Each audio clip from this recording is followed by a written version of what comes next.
Hello everybody, welcome to Triton-Cup 102. We've got a banger of a first set with you. Passion versus Triton Tickle Bottoms. Crazy name.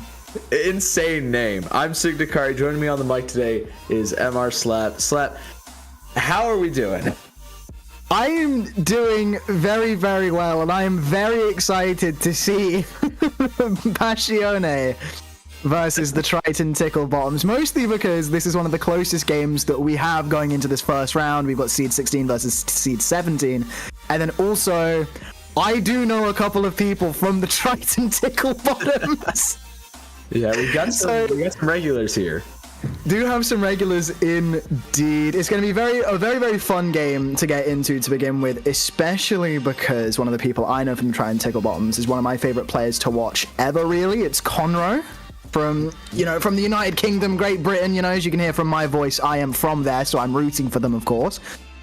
As unbiasedly as I can, as a commentator, root for them anyway. But yeah, honestly, one of the best buckets that has really come out of the game, in my opinion. Absolutely amazing to see him play. But yeah, no, I'm very excited to get into this. What do you think so far, Signakari? I've seen definitely Connor before. 3-point divers player, right? Very, very smart. Yes, 3-point divers are also playing in this tournament today as well. Really? Hopefully we'll get to see one of their games. Oh, that could be fun. But Conroe instead electing to play with the Triton Tickle Bottoms today instead of the 3-point divers. I need to take, before we do any team analysis, I need to go and appreciate the name real quick. I don't know how you come up with Triton Tickle Bottoms, but that's an A for creativity on my end. That's gonna be so much fun to just. Me neither. And you know what, the Passione, that is a JoJo reference as well. I can see from the picture they've used as well. So I'm having a lot of fun, with both of the teams today. It's a good freaking time. But we've got quite a few Triton Cup regulars. All of Triton Tickle Bottoms. I'm seeing Swashy, Illusion, Twinbee. All have been in and out of Triton Cup paddling, all of that for a long time. And then over on Passion's side, just off the top of my head, I see Brick, Goldeb, and Evan. Seen them around a lot too. Yeah, I mean, it's always great to see people coming back to the same tournament, really putting the hours in, trying to get good at the game. Some I wish I could do, but unfortunately, I am complete and utter dog water at this game. So I don't think you'll be seeing me playing any tournaments that don't involve fun and draft pickup in it anytime soon. That's so real. That's why I'm on the comms booth and not playing. Exactly. There's a stereotype for commentators for a reason. Exactly, more power to you if you're commentating and also cracked. But we're all people that really want to be good at the game, but just can't be. Instead, we're going to be talking over it. Exactly. We're kicking things off here though on Museum d'Alfonsino Splat Zones. Very, very large map. Also incredibly open. But that's kind of a theme for the entire set. We're going over to Crab Lake Capital after that one. And then, kind of closing things down on Umami Ruins if we need it on game 3. Wow, all right. Yeah, no, honestly, I'm really liking these maps that got picked here. And you know what? I'm going to be so for real. I really my brain clocks off and I'm like, that's all zones, huh? And then I'm like, oh, yeah, zones tournament. Yeah. Yep. That's what it's going to be. The gears were turning. Tournaments mixed up. Yeah. Gears were turning. It's been a long day so far. Oh, I can't believe we got Tickle Bottoms up there on the screen, it's unreal. For a good stream, that's all I'm gonna say. I really hope you guys are ready to hear the word Tickle Bottoms get repeated a whole lot during this. Tickle Bottoms, it's gonna be one of the all-time names for today. It's gonna be this might be a highlight name of the stream, just because. I want to see them get upset after upset and go on and win the whole thing. That's what I really want to see. Low key, what if they just run the table in losers? We just have a whole. That would be beautiful to see. That would be beautiful. All Tickle Bottoms, bro. Imagine if this was one of those tournaments that had a fantasy bracket and stuff. I'm putting my money on the Tickle Bottoms, actually. Dude, that'd be nuts. Oh, can you imagine? We're gonna go in now. We're going to go right in. Our first game, Passione versus the Tickle Bottoms. Going in here. And you know what? I'm loving the team comp so far. I'm absolutely loving it. We're going to be seeing, obviously, we're going to see that Brush, that Dapple both really coming in, wanting to get in behind people, contest some ground. We're going to be seeing that Edit. We're going to be seeing the Pen. Mostly trying to come from behind, trying to get a lot of that painting for the special, of course. Then, of course, we've got the support weapons such as the Slosher. We've got that Splash as well. But before I can even go more into weapon analysis, 2 picks are already down. Tickle Bottoms, 2 down, almost 3 down now. And look at that Passione going straight in, wasting no time, Sigdokari. No, Swash is not even able to jump out, just goes down for quite a while. And now we have a bubble from Bellyman in the spawn of Tickle Bottoms here. They've been put on quite the back foot, but Conor does end up finding 2. The strikes are coming through, but 1 hits that spinner. That's a pretty tough one. Able to just force Grip Lord 88 off of top mid. Okay, buddy. All right, pal. Let's. What a reef as well. Getting out of a very sticky situation coming in. Look at that. You're still pretty inked up, but oh no, that bubble is completely gone. That bubble didn't do anything, unfortunately. And we're not even able to jump out as well. This has not gone well at all for the Tickle Bombs in this game 1. No, Goldev is just popping off on this Dapple duel. He's put in so much work so far. Illusion up with that cooler. Tickle Bottoms are going to have to get a retake in now, but they don't have any position. They're down 2 players as well. And Passione, you know, we didn't talk about it much, but they have just taken this game just by the throat, and they have immediately KO'd. Holy smokes, 100-0, dude. I mean, hey, they got off to a really, really, really hot start. They were able to get 2 picks right at the bat, and they did not slow down after that. You had that Decav and that Dapple, as you said, that Dapple playing absolutely amazingly, going around, just being that little tiny fly on the screen that you really just can't swat away, and just getting in there and really not letting up at all. They honestly, the Tickle Bombs had one moment where Conor was able to dispatch with the Decav, and I believe the Dapple that was coming in as well. They had the strikes. That was really their only opportunity, but they just weren't able to capitalize on that and was not able to really build up enough steam going into the rest of the game, which means that we are going to have to go to our game 2 rather quickly here. Yeah, this is a map that definitely favors Passione as well.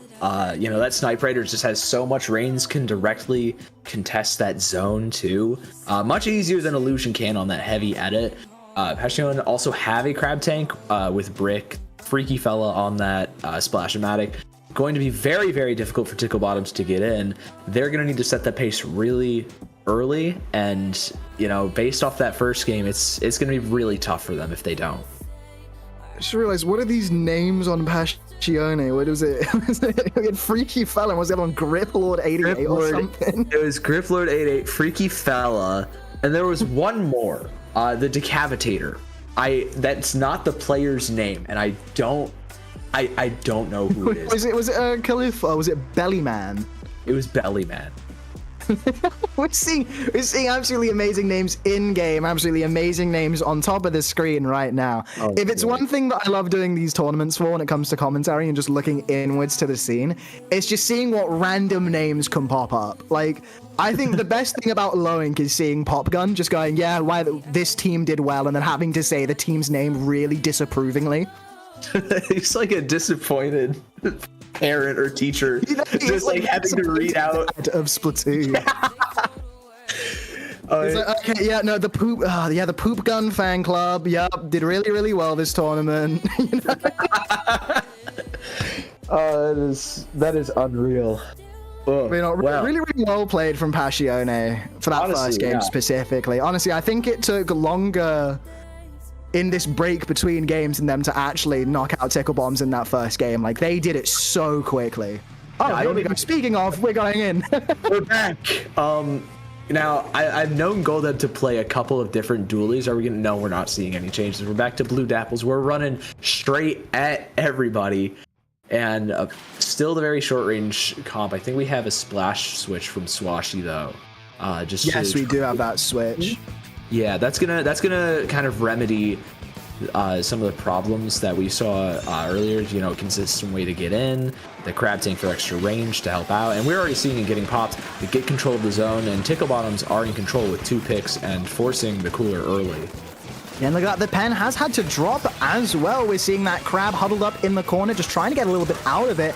as here we go. Freaky Fella, Bellyman, Goldub, all 4 players are up right now. Illusion forced to jump out. Conroe, however, electing to pop those strikes onto the zone, trying to keep it for a little bit longer. We do see Twinbay there as well, trying to just make sure it's a little bit covered, but no, Passione are able to get in control, although we see a player down on each side.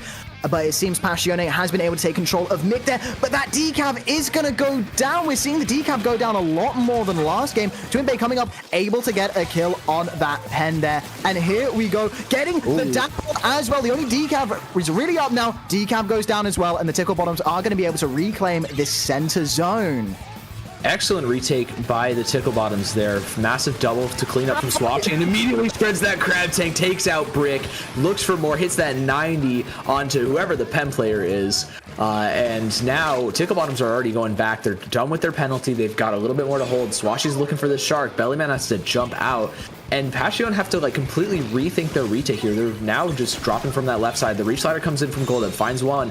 There's the full retake coming in, but now you have to find the picks, force the jumps out at least. But Conroe's able to find an exit frag, looking for that second, cleans things up, and the strikes are coming through to shred this big bubbler. Good retake, but at what cost?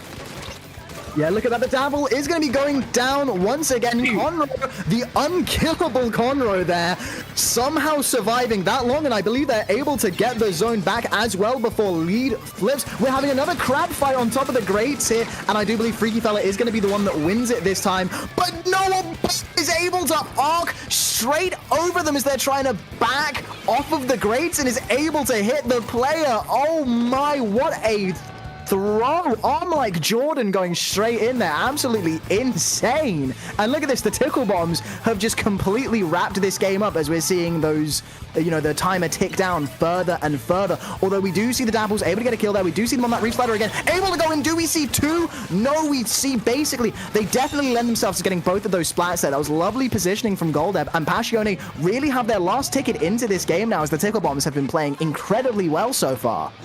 Yeah, and they're going to be closing in on that lead relatively quickly. Only about 10 penalty points left. Goldeb just trying to use that mobility to kind of, you know, just chip away.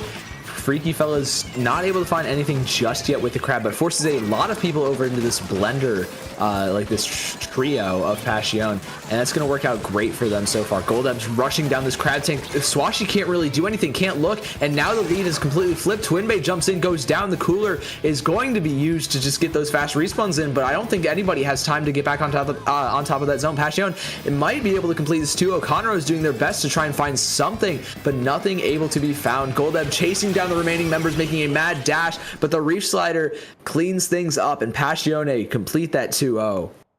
I mean, the Triton-Cup Bottoms really look strong going into that game. They definitely had the upper hand for most of it, but as soon as Passione really found their stride at the latter half of that game, oh my lord, we did not see it stop for a single second.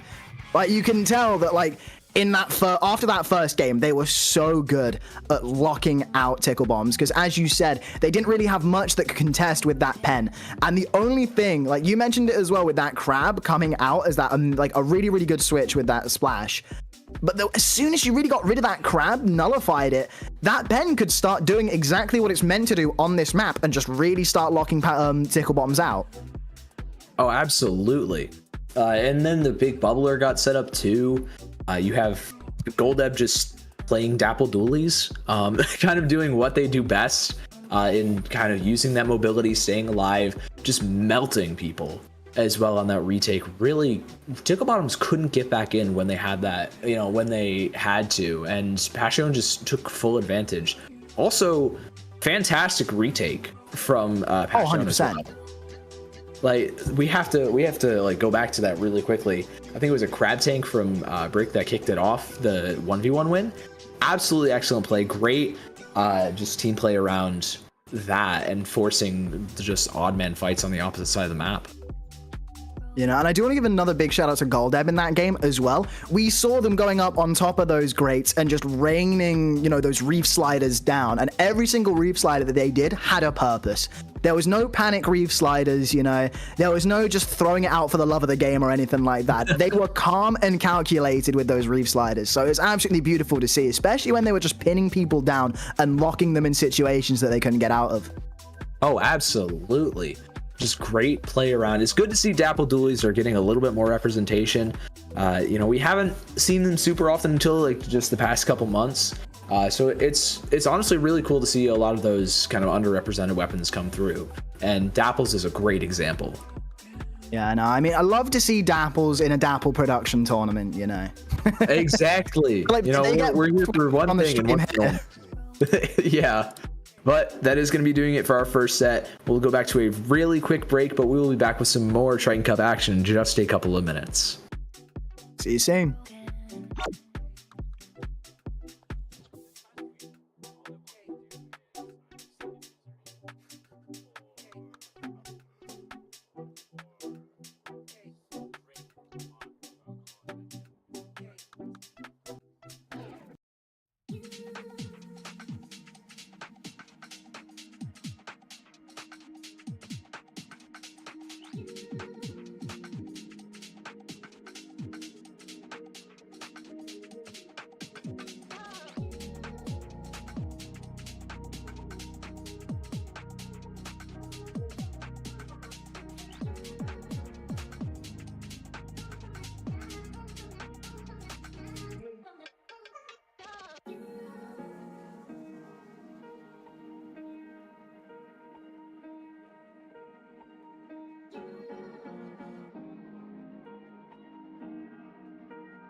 Where you look, where you touch, where you feel, yeah. Where you look, where you touch, where you feel, yeah. Can we talk about me and you? Can we talk about the truth? I wanna know, I wanna know. Can we talk about me and you? Can we talk about me and you? Can we talk about the truth? I wanna know, I wanna know. Can we talk about me and you?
You. Can we talk about the truth? I wanna know, I wanna know. Can we talk about me and you? Can we talk about me and you? Can we talk about the truth? I wanna know, I wanna know. Can we talk about me and you?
Hello, everybody, and welcome back to your weekly or bi-weekly Triton Cup. Hello, and how are we doing again? I am MR Slap, and I cannot wait to get back into this game 2 that we've got on stream for you, because one of my favorite teams ever, 3-Point Divers, is going to be up. Sigdokari, how are we doing? Oh, we're doing lovely. Like you said, we got 3-Point Divers. We just saw one of their players play in the last set. We've got the other 4 right here. They're playing against Kenmix Corp, a team that has kind of come around recently and has been playing a lot together. That's Fatal, Max, Evie, and Kenma. I've seen them so much. Oh my goodness. They've top 3'd several battling pools and trains at this point. Very, very solid teams to be seeing at this early in the bracket too. I think we're only in the second round right now. We're kicking things off on Barnacle and Dime. What do you think we can expect from 3-Point Divers here, Slot? I mean, I hope you all are very aware of the players on this team, because I definitely am. Especially, you know, Akira, absolutely goated with the brush. I believe we are probably just going to be seeing ink brush from them. Yaga, I believe, has been mostly playing that Tenta brother, but has been going back to the Zinni for a little bit some games as well. Absolutely amazing. We've got Lucifer, who's usually running a blaster, either that range or that S blast. And then, of course, Hyperstar, the one, the only, I believe in nothing but playing my little Splatlings. And look at that. Oh, who could have guessed? Who could have guessed Hyperstar on the ballpoint? Nobody. We got a pretty more standard, I guess, comp from Kenmix Corp. K-Corp just getting up to that multi-man advantage now too. Akira just trying to stay alive on this bottom left, just darting in and out with that ink brush, but is going to have to back up a little. Chipped out a lot by that S-Blast from Genma. And now Hyperstar with this ballpoint, with the Inkjet, is trying to find something. The hammer comes through, finds one, looks for the second one on the bottom right, but Yaga ends up going down. The big bubbler gets popped, gets some jumps back into. And now Kenmix Corp, they don't have control of the zone, but they do have a pretty solid foothold on this right-hand side. And look at that, the blasters colliding with one another. Lead is going to be flipped, but probably not for long, looking at the Zuka that's come out and just looking at how much power Kenmix Corp has already had in this game. But 3-Point Divers doing a really, really good job just peppering their little stack there and just making sure that none of them can really get in. Soda has gone up though, and the blaster is down once again for the side of 3-Point Divers. Kenmix Corp is going to be throwing in that Booyah Bomb. Yaga though, able to get a lovely pick off at the side over there. Now here we go, tries to go and get that S-Blast there. Picks up the assist with the mine there, and now once again we are seeing Devil Horns here coming in with that blaster. Hyperstar, I believe, has once again popped that jet. 2 down really on either side. I do believe the tent is going to be just coming back in right now. We've gone straight back to neutral on the zone, but look at that paint. Oh, they have so much pain on the side of 3-Point Divers, just have not given up the zone once yet, even in the face of a pen, a shot, a junior. You know, now they've finally given it up, but they're at 14 points remaining. What an insane hold from 3-Point Divers, and they weren't even like moving too far into the spawn. Excellent work. Yaga is able to find one, but Kenma's finding the trade. Here comes that blaster duel that we were talking about just a little bit earlier, but Hyperstar is able to get a little bit of a piece of that blaster, force that jump out, and now with the Inkjet coming through, we're looking for a little bit more. Here comes Fatal with a pick, and there we go. Kenmix Corp finally have a little bit more of an advantage here. The Booyah Bomb and the Trizuka are going to be popped, just looking for some more space for the rest of 3-Point Divers to maybe get a retake going, but the Booyah Bomb comes through as an answer, and K-Corp are still holding strong here. And but look at that, the 10 is thrown out there, just painting that entire right side of the zone there. And 3-Point Divers doing very, very good just to hold off this zone. Still not really seeing a flip though, just holding it at neutral. There we go, bomb colliding with that 10 there. Is going to be able to flip it back. But even again, even though we keep flipping it back and forth like a pendulum, 3-Point Divers are still just contesting it as best as they possibly can. Yaga once again throwing that 10 forward and just stalling this zone, because look at that. There's not many points left in this, and they're just waiting and waiting, trying to see if they can just get this zone back, just cause those penalty points to come up. And the 3-Point Divers are just trying so hard to delay what seems like the inevitable at this point, as 3 of them go down, and Kenmix Corp, this game is basically all theirs. Just one more chance as we see Akira come in, pop that stamper, and there we go, it goes down. Kenmix Corp able to take game 1 here, but an incredibly hard fought game 1 from both teams. Absolutely. I thought that the 3-point divers had that in the bag. K-Corp able to just get a stellar hold, able to shut down every single special that 3-point divers tried throwing at them, whether that was the pack, the Trizuka, the Ultra Stamp. Just nothing seemed to work. K-Corp always had that right answer, and that was just tenacious from them at the end there. Yeah, no, really. They did such a good job just contesting everything 3-point divers was throwing at them. Because at the end there, 3-point divers were really just clutching at straws, trying to get back into the game. They were staggering so much, and the only person that you really had up on that zone was Yaga, just throwing 10 after 10, just throwing out that Brella shield every chance they could get, just to try and keep that zone from like flipping back to the Kenmix Corp, or just trying to keep it neutral as long as they possibly could. And it was really, really hard fought, but Kenmix Corp just had that speed, that power to just completely blast through them and get to the end of that game. Yeah, not only that, but they also have a lot of like good ways to deal with Yaga on that 10. You always want to make sure you have some really solid options if you're playing into it, and the Junior with the double bomb is fantastic. The Trizuka is stellar. The really big one though is that S Blast, just able to hit around the 10 before it can even launch. Is super useful, able to shut down Yaga and prevent them from taking a lot of the space that they otherwise would be able to.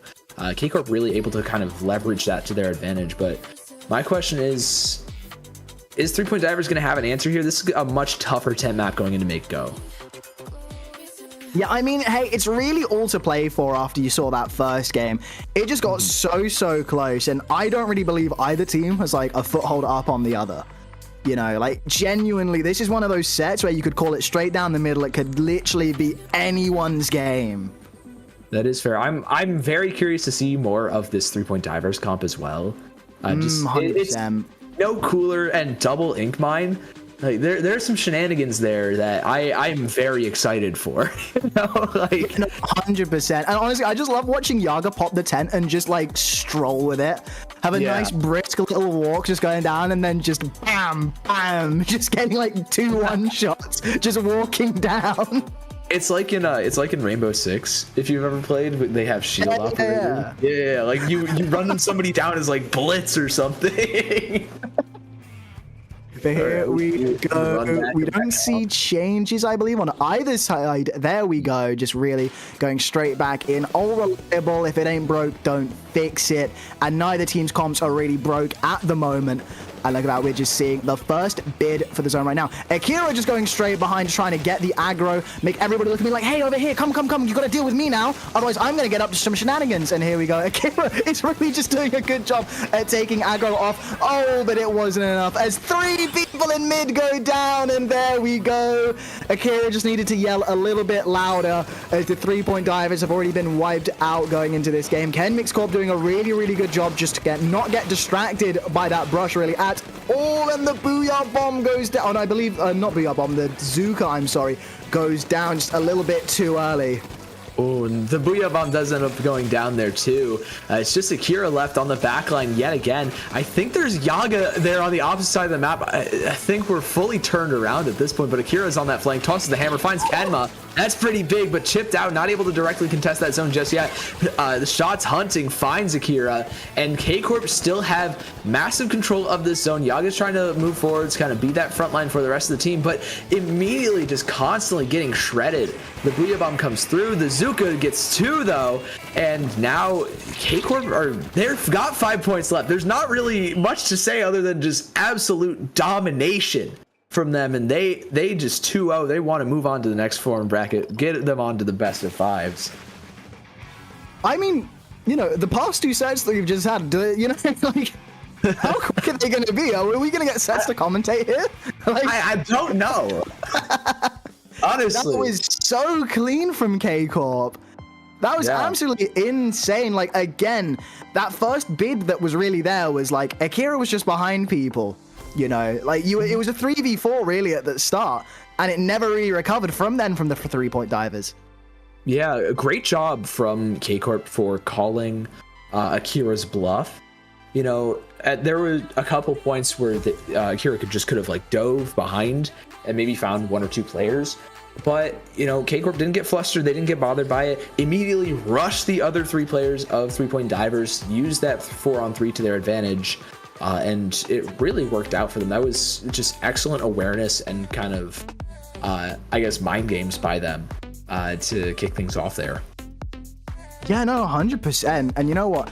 As we saw from that first game as well, K-Corp had a really, really strong, like, again, like so many of these teams just have a really, really strong, like, defensive wall when it comes to just, like, setting up and making sure nobody could go into it. Mm-hmm. And K-Corp was really, really good at setting that up. And one thing that I do want to mention again is that they had such an easy answer to that 10. Like, that 10 would have caused so many more issues if it just couldn't get, like, double bombed and then triple bombed if somebody else threw a bomb at it, you know? It's very difficult for kind of Yaga to kind of play into that. You know, it's no bow, but it's still such a tough matchup, and that's sometimes the case for Tenebrella, where it's just like you have so many like different ways to deal with it. It's just a question of execution at that point. Yeah, no, exactly. But you know what? We've finished up this set nice and quick now, and I do believe that means that we are going to be throwing it to another little break. So don't go anywhere, because there's so much more Splatoon left to be played. So see you all soon.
Welcome back to Triton Cup 102. I'm Sigdakari. Joining me on the mic today is MR Slap, and we're starting things off on Marlin.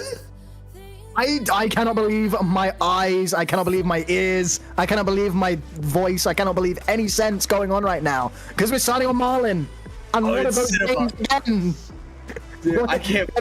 And what is 10 Bad Bunny Boat? Bad Bunny Boat. I don't know. I know who Bad Bunny is. They're like they're like a artist, not like a music artist. Yeah, I don't know. They are an artist now. They're like Van Gogh, you know.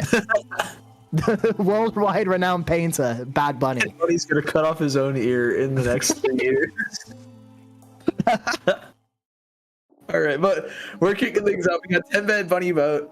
Pick up a lot of the Black Lotus players. So Anger, Noctis, Mert, and Luis. And we got which is New, Hayden, Azad, and Kaora. So we've got some very, very high profile players here. Definitely people we've seen a lot around just generally.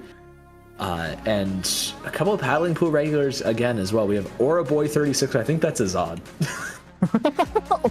That is a crazy name. That is a mad name.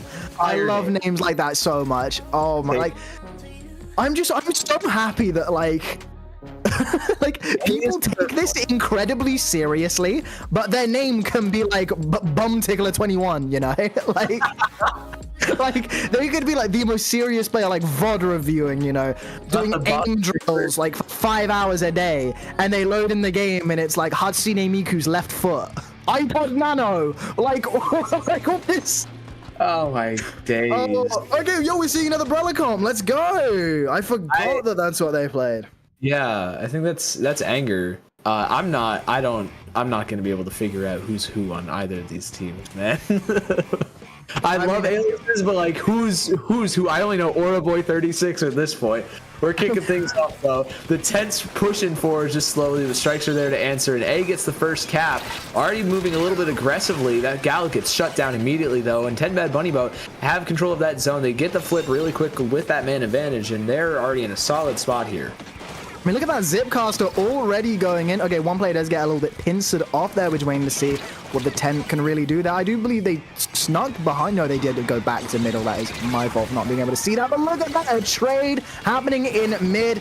A is really trying to get back in control, dodging every single little shot there from the Zuka, but does get caught by that final one. It is a trade again in mid, and now we're seeing two players down on the side of Bad Bunny, and that as A is really getting into the lead here and really starting to push up and get a little bit more map control. Yep, they've got that lead. The Booyah Bomb coming over to clear out that plat. Splatling gets rushed down, finds one for the trade, but there's a full wipeout. And now they have a ton of space. They have that spinner, that fan controlled, and that's really kind of the focal point of this map. You get a little bit of high ground there. You can hold for quite a while, but the Booyah Bomb's able to force out for the side of 10 Bad Bunny Boat. And with the cooler coming through, they're going to look for a retake on this Zipcaster. Not able to find anything just yet. Actually, they get traded out. The Neo Splash is down, but A still have pretty solid control of the zone. It's only when there are 3 players down in an eventual wipeout when 10 Bad Bunny Boat finally get control back. And they're already through their penalty, but they've got a lot of ground to make up here at Slap. A lot of ground indeed, but they've basically made all of it up right now, taking tons of A's ground with them. Look at them pushing them all the way back there, but we do see a little bit of an overcommit there from that blaster. The tent staying a little bit too long as well. Maybe they had soda up, maybe they could afford to get in that much, but look at that, the Booyah Bomb going down on mid there, and it's all fallen apart for them. A has already got straight back into this, Sigdakari.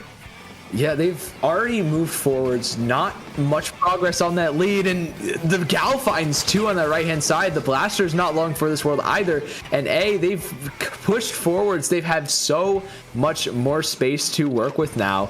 Again, taking that plat. The Trizuka's going to try and find that Snipe Rider, but able to stay alive. Only finds Horror Boy 36 on that S-Blast. The strikes are there to stall, shred that 10 umbrella. Tents have not had a great time so far in this block, just constantly getting shredded, and this is no different.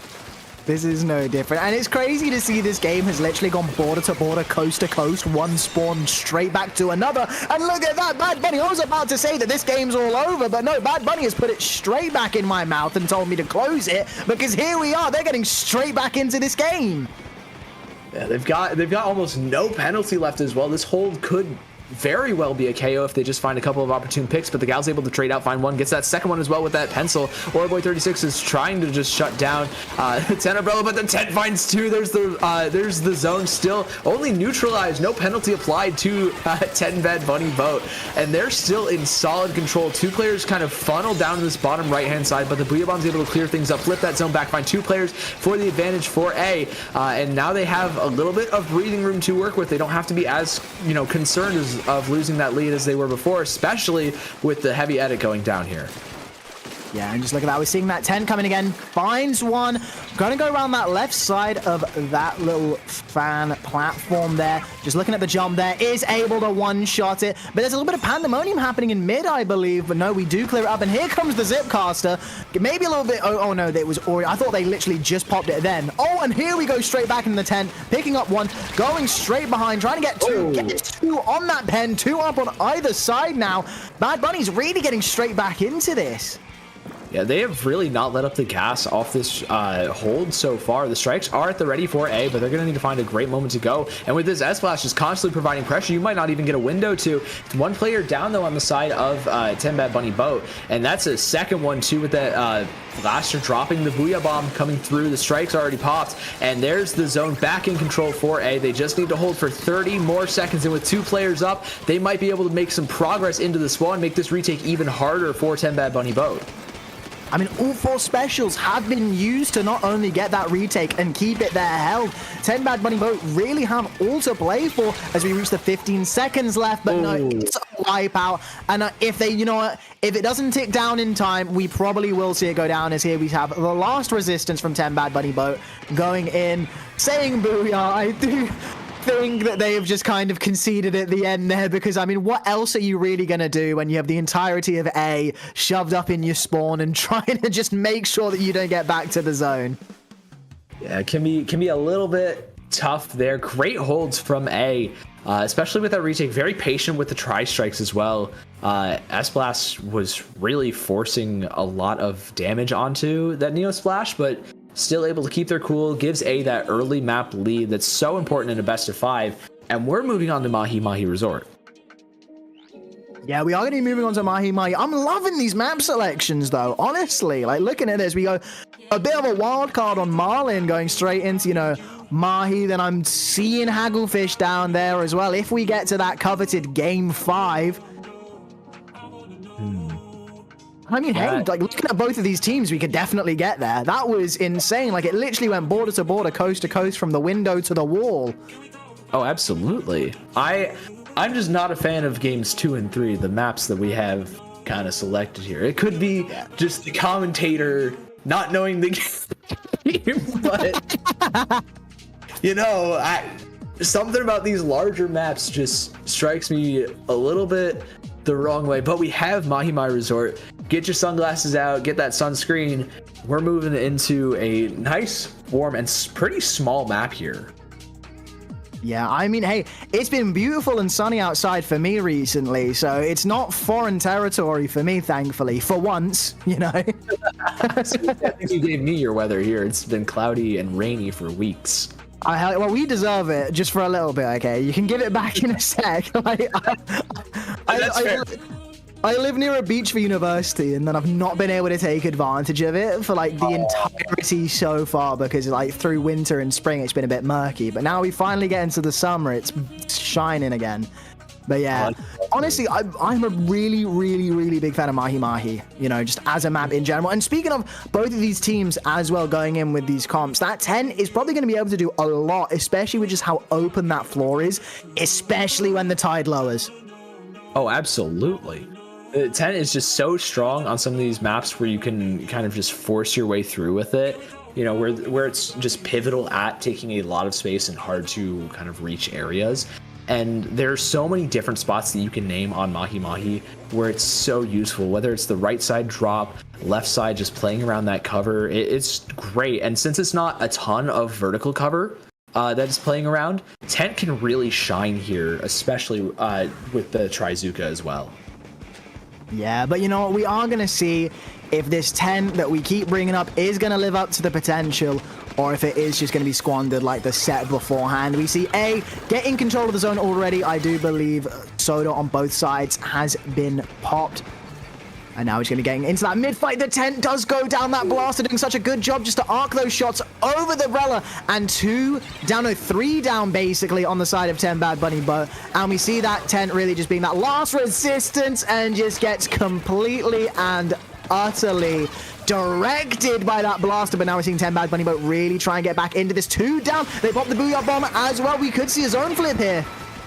Oh, it doesn't look like it's painted over. That Booyah Bomb doesn't get that much. The water level is dropping, but A still has pretty solid control until the Tenebrella moves back in. Again, that retake potential, just able to walk forward, really showing its stuff, but still giving that retake back to 10 Bad Bunny Boat. They have points on the board now. They've applied a little bit of a penalty to A, but with 2 players down, A are able to kind of move a little bit more, have control of that zone back, just looking for a cooler before they pop a couple of these specials. They have the Tri-Strikes and Booyah Bomb to move a little bit more space or hold as much as they need to, just when 10 Bad Bunny Boat kind of get moving back on this retake.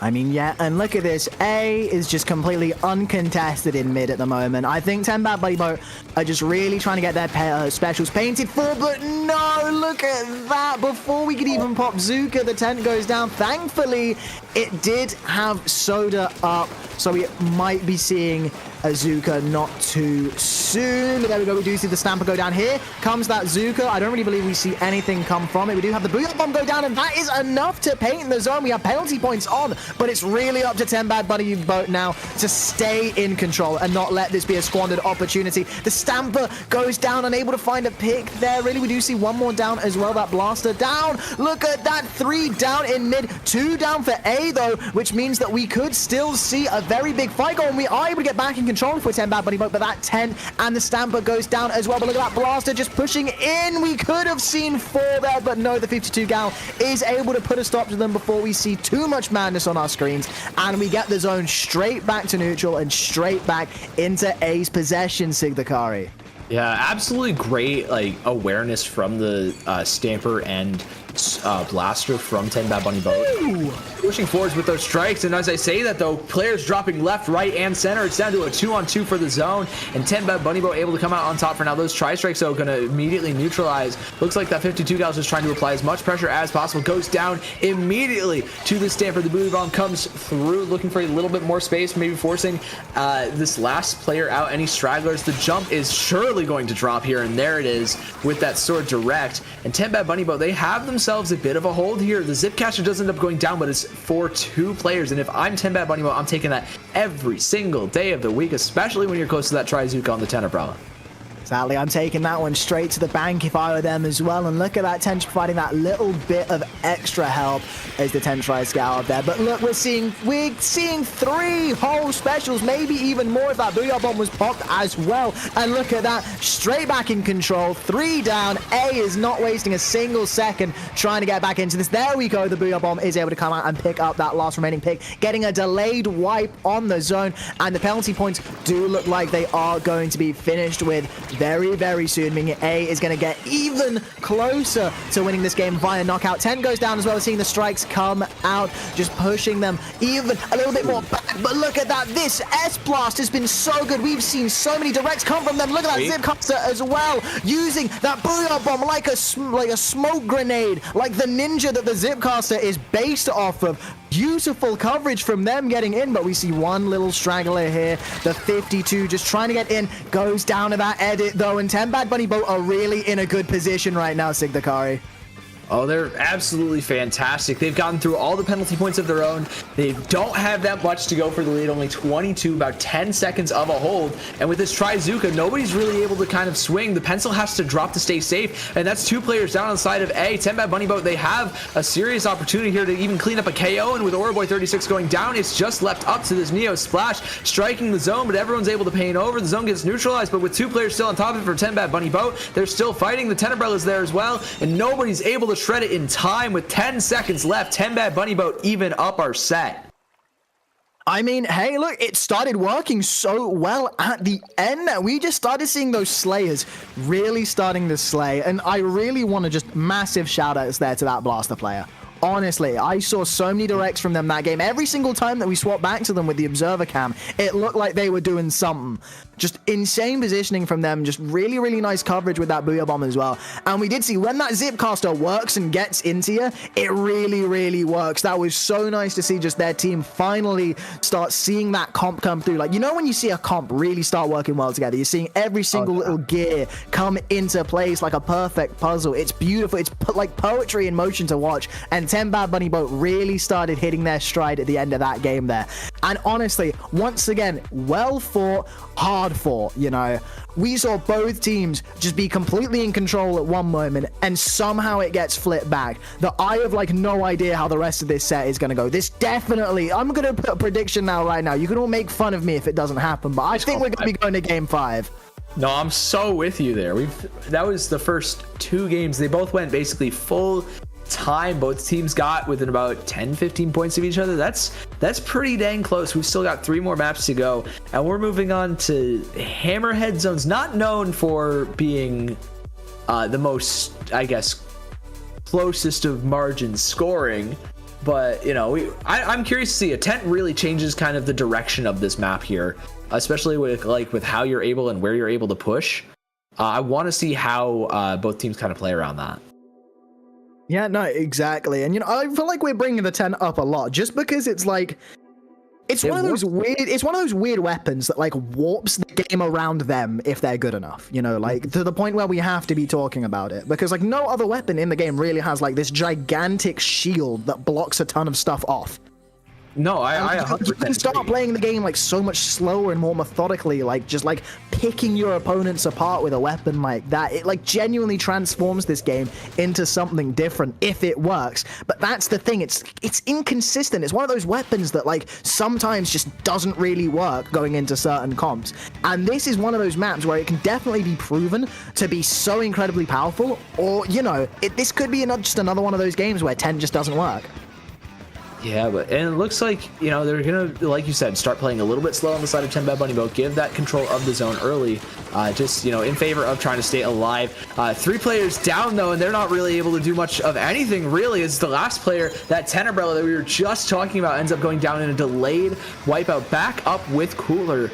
But A have already moved into the spawn down to 65 points left, and we're only about 40 seconds into the game.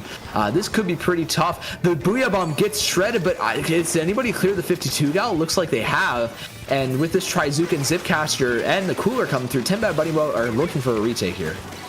Exactly, looking for a retake. I'm probably gonna get it. They are, but the Zipcaster does go down. Aura Boy, lovely plays from them, just able to turn around and get rid of that Zipcaster before it starts making too many problems. But look at that, the 10 is just gonna be going and making some problems and getting some picks.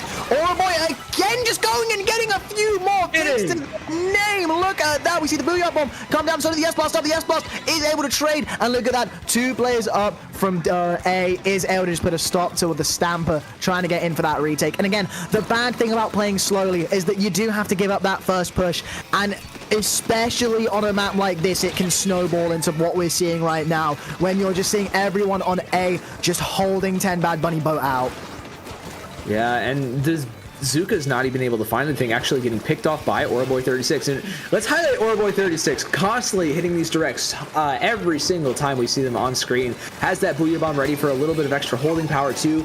Might be able to pop it here, but opting to just kind of hold it, you know, stay mobile, stay alive, really. Zipcaster's not able to find anything, but the rest of the team does. Booyah Bomb does end up getting popped on the side of 10 Bad Bunny Boat, and that's going to give them control of that zone back. Down to 19 points, though. A difference of 60 here.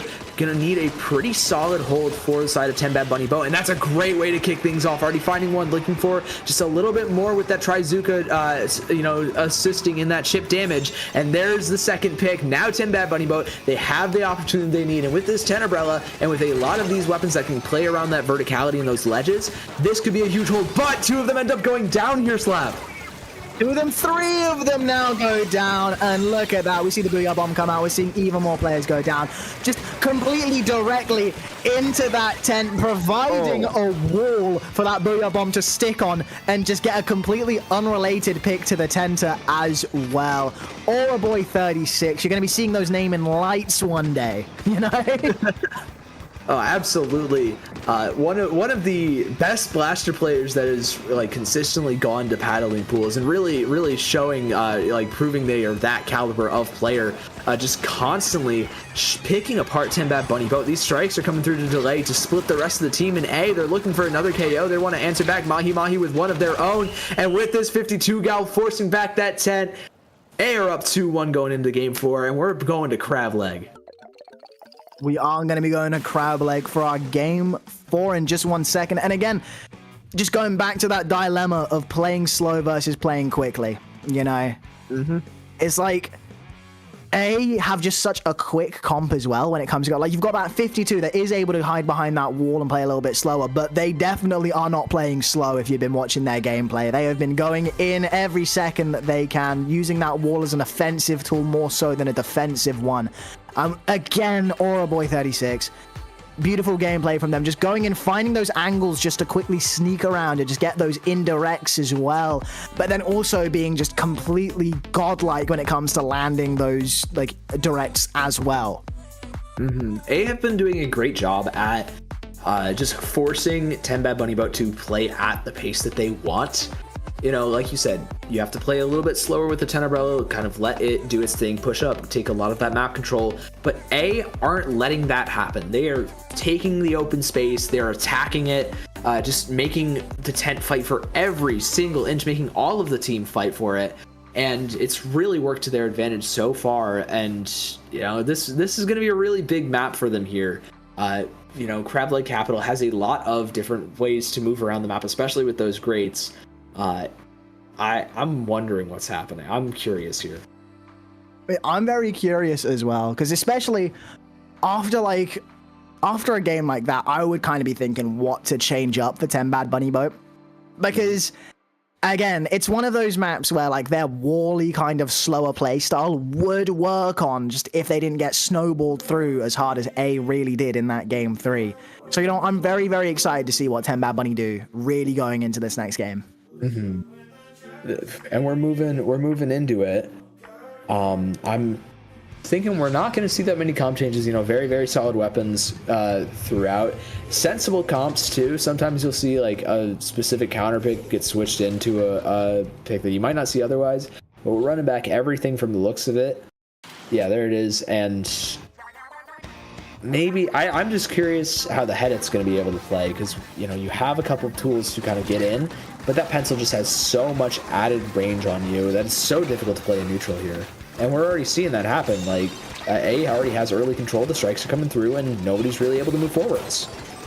And look at that, we are seeing a Battle of the Blasters once again at this point in the game, though, but Aura Boy 36 truly aura farming as they are able to get a second pick as well. Looking to get the 10 and they pick it up as well. Absolutely insane gameplay coming from them. Oh, that was disgusting. I can't believe we got to watch that. Incredible play. What a sequence from Aura Boy 36 there. Able to clean things up, has that Booyah Bomb for the hold, tossing that immediately on the heavy edit and the tent, forcing them back, funneling them over to that left-hand side where that $52 is just an absolute blender. The whale gets popped again, forcing everybody to rotate. 10 Bad Bunny Boat can't get onto the zone because they're just having to move constantly between these two different spots in the map. Finally able to get 2 picks, but answered back with 2 of A's own. And now it's just the 10 Umbrella left, able to find 1, but looking for that second. Teammates able to help clean up there, but A is already down to 25 points remaining before 10 Bad Bunny Boat can get a contest on it. There we go. They are able to get back into they are able to get control of the zone here. But look at that. 2 down again. We're seeing the Blaster and the Stamper move as one really going here as we see the 10 and the Headit take command on these grates here. We do see that we do have the Zuka up here. Look at him go straight in there, trying to get that little bit of an off angle and go in. Don't really find anything. We are just causing a bit of general nuisance, forcing them to look around. Look at that. We are going to be seeing that Neo Splash turning around and looking at him. And look at that. The tent is going to be going in for the kill now. Just waiting, biding their time. As we've said, playing a little bit slower. Is able to get that pen down, but not really much other than that. And A is just caught command of the zone once again. Yeah, they've gotten control. They've got the trades and everything. The tent able to find one, but not much more out of that. You know, team's not able to capitalize either. The Zipcaster comes through. This is really the main option that they have for retake, using this Zipcaster in conjunction with another special. Not able to find picks, except for on the Snipe Rider. And on that recall, finds the Gal, but 3 players down on the side of 10 Bad Bunny Boat. And Aura Boy is, again, just sharking this ledge, farming Aura and the rest of this team before getting picked off by the Stamper.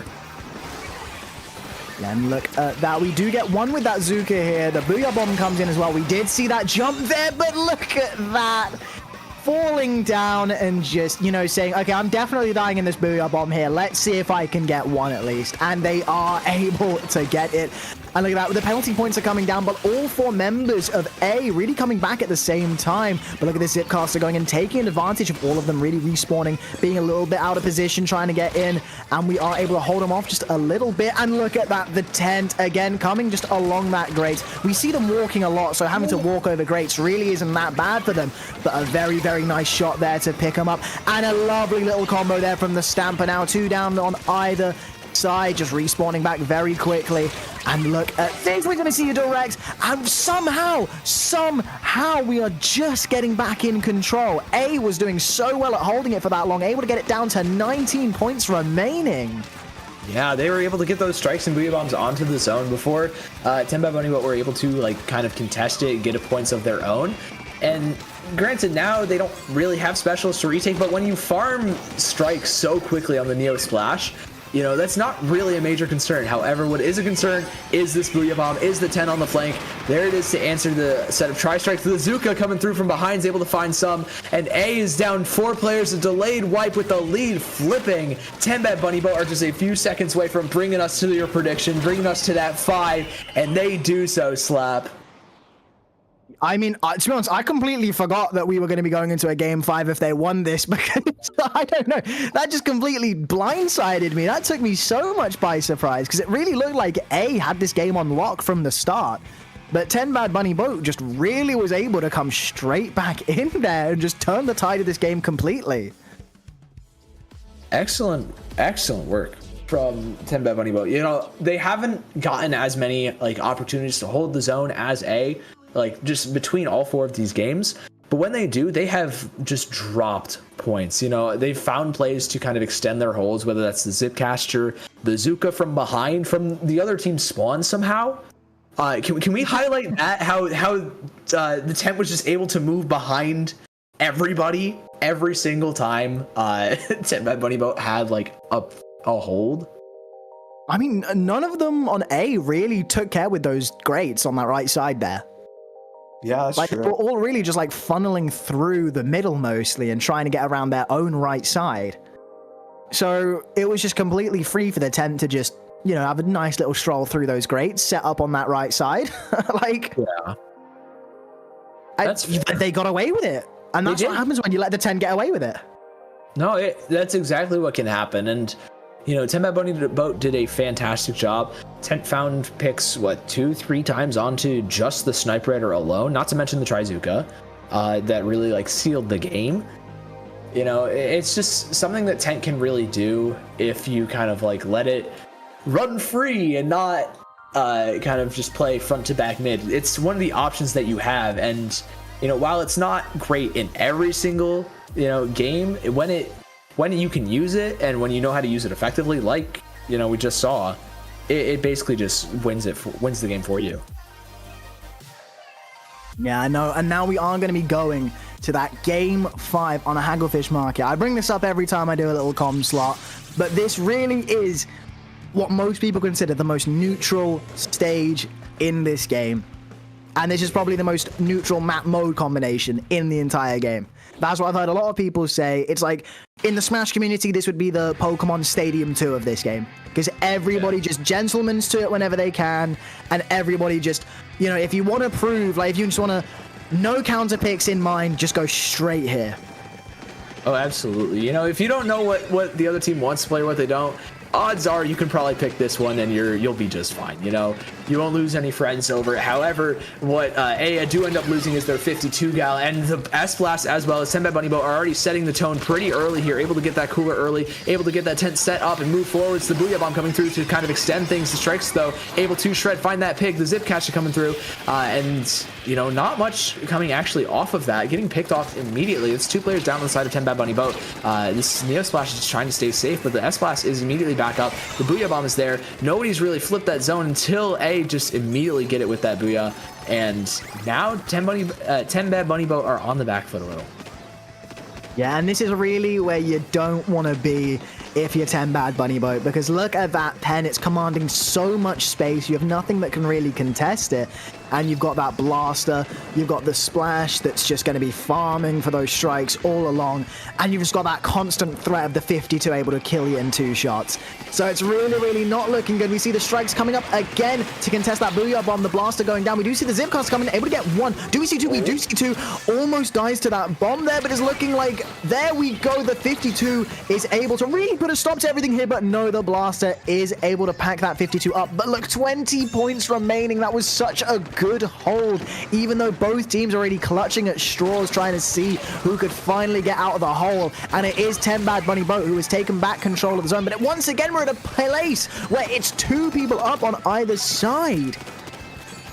Yeah, and it's only going to benefit 10 Bad Bunny Boat from here. They have control of that zone. They have the positional advantage generally, but the strikes are coming through. The Neo Splash finds one, gets the second one with that suction bomb, and suddenly it's in great advantage of able to find that neutrality as well in the zone, and boom, there's the flip.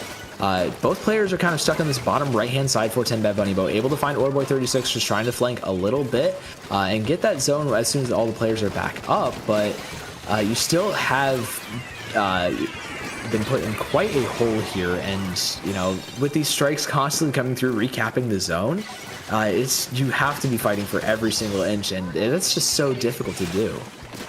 It's been absolutely crazy as well, because I've been seeing those strikes come out every single time we've seen a Booyah Bomb.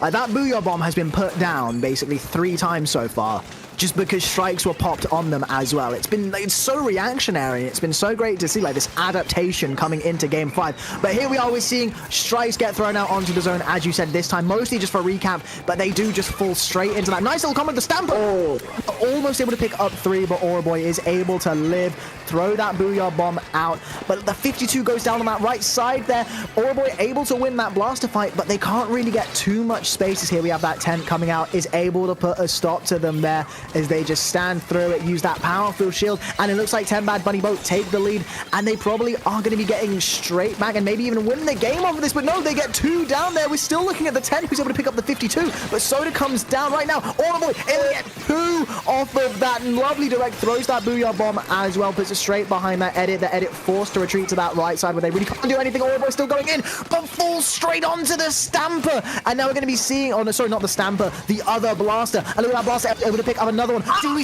yes, we do. What a pick on the jump as well, and it's really all up to them because they're just holding off that 52. That 52 is doing such a good job just dancing around, just juking everybody out, holding it as long as they possibly can. But look at that 10 Bad Bunny Boat finally able to get back in control, and with 5 points remaining, they just need to get these penalty points down, Sigdakari. They're so close to only 30 ticks of that zone away, have the man advantage, the strikes are coming through, but they're being used to hold. They're being used to hold inside of their spawn, not even able to contest the zone. And they end up dropping 10 Bad Bunny Boat. They're so close. Nobody's checking the tent either. Nobody's clearing it. You don't have time to. Only 10 ticks left, 5 seconds, and they're rushing the zone. AR, they're able to get the neutralization, but no, nobody's able to fully flip until just at the end there, right before the penalty gets completely removed. removed the, I don't know who was able to, I think it was the Snipe Rider and the Gal, just able to just give A another lease at life. But here they go yet again. They are on the back foot. They need another retake, and in the next 10 seconds to just to force overtime. The Auraboy 36 on this bottom right, they're getting rushed by 2 players of 10 Bad Bunny Boat, traded out, and nobody's able to stay on top of the zone for long enough. But as I say that, both the shooters are able to paint over. This Gal is just rushing the 10, able to find something. that Stamper's behind. Nobody checked, and they're still able to stay alive. This 10 able to kill. Heavy edit shreds and paints the rest of zone. 10 Bad Bunny Boat are moving on to our winners semifinals. That was an insane ending. Oh my god. Genuinely, that was such an insane ending. No, I do believe that they're going to be going to, oh yeah, they are going to be going to Winnie's semis. Yes, they are. Would you look at that though? I genuinely thought there was so many times where I thought A was just completely down and out, that they had no manpower whatsoever. Everybody was just rushing in headstrong. They had no way that they could even flip that zone back to neutral, let alone flip it to their side. But lo and behold, twice were they able to shut my mouth and go in. It was, as you said, it was the 52 and it was the pen. The pen was just able to put so much pressure on that zone, while 10 Bad Bunny Boat were just looking at more picks to get. They were just looking at nullifying everything. The cracks, they were able to slip through the cracks, those tiny little imperfections in 10 Bad Bunny Boat, and they were able to contest the zone just for that little bit longer. But as you said, the Stamper was able to come in from behind. 10 Bad Bunny Boat had just built such a powerful stronghold on the zone that even though they were able to break through a couple chips, 10 Bad Bunny Boat was still just able to completely take control of it in the end. But still, what a valiant effort from A there. Yeah, they were so close a couple of times there. I think down to, 11 points on that last map, just not able to kind of hold out the rest of the way. Excellent work from them. We will probably be seeing them later on when we go over kind of the lower bracket here, but 10 Bad Bunny Boat are going to be moving on. They play the first seed PSG, I believe, in that next round, but we're not going to be going over that, so we're going over the other losers or winners semi set. Hershey was fat and close one after this quick break. See you all soon.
Hello, everybody, and welcome back to Triton-Cup. I cannot wait to get straight back into this, genuinely, and I'm so excited to see the next game that we have. I am MR Slap here with Sigdokari once again for another amazing set of Splatoon. We have Hashi equals Fat versus Close One, and I do believe that this is going to be Seed 2 versus Seed 3.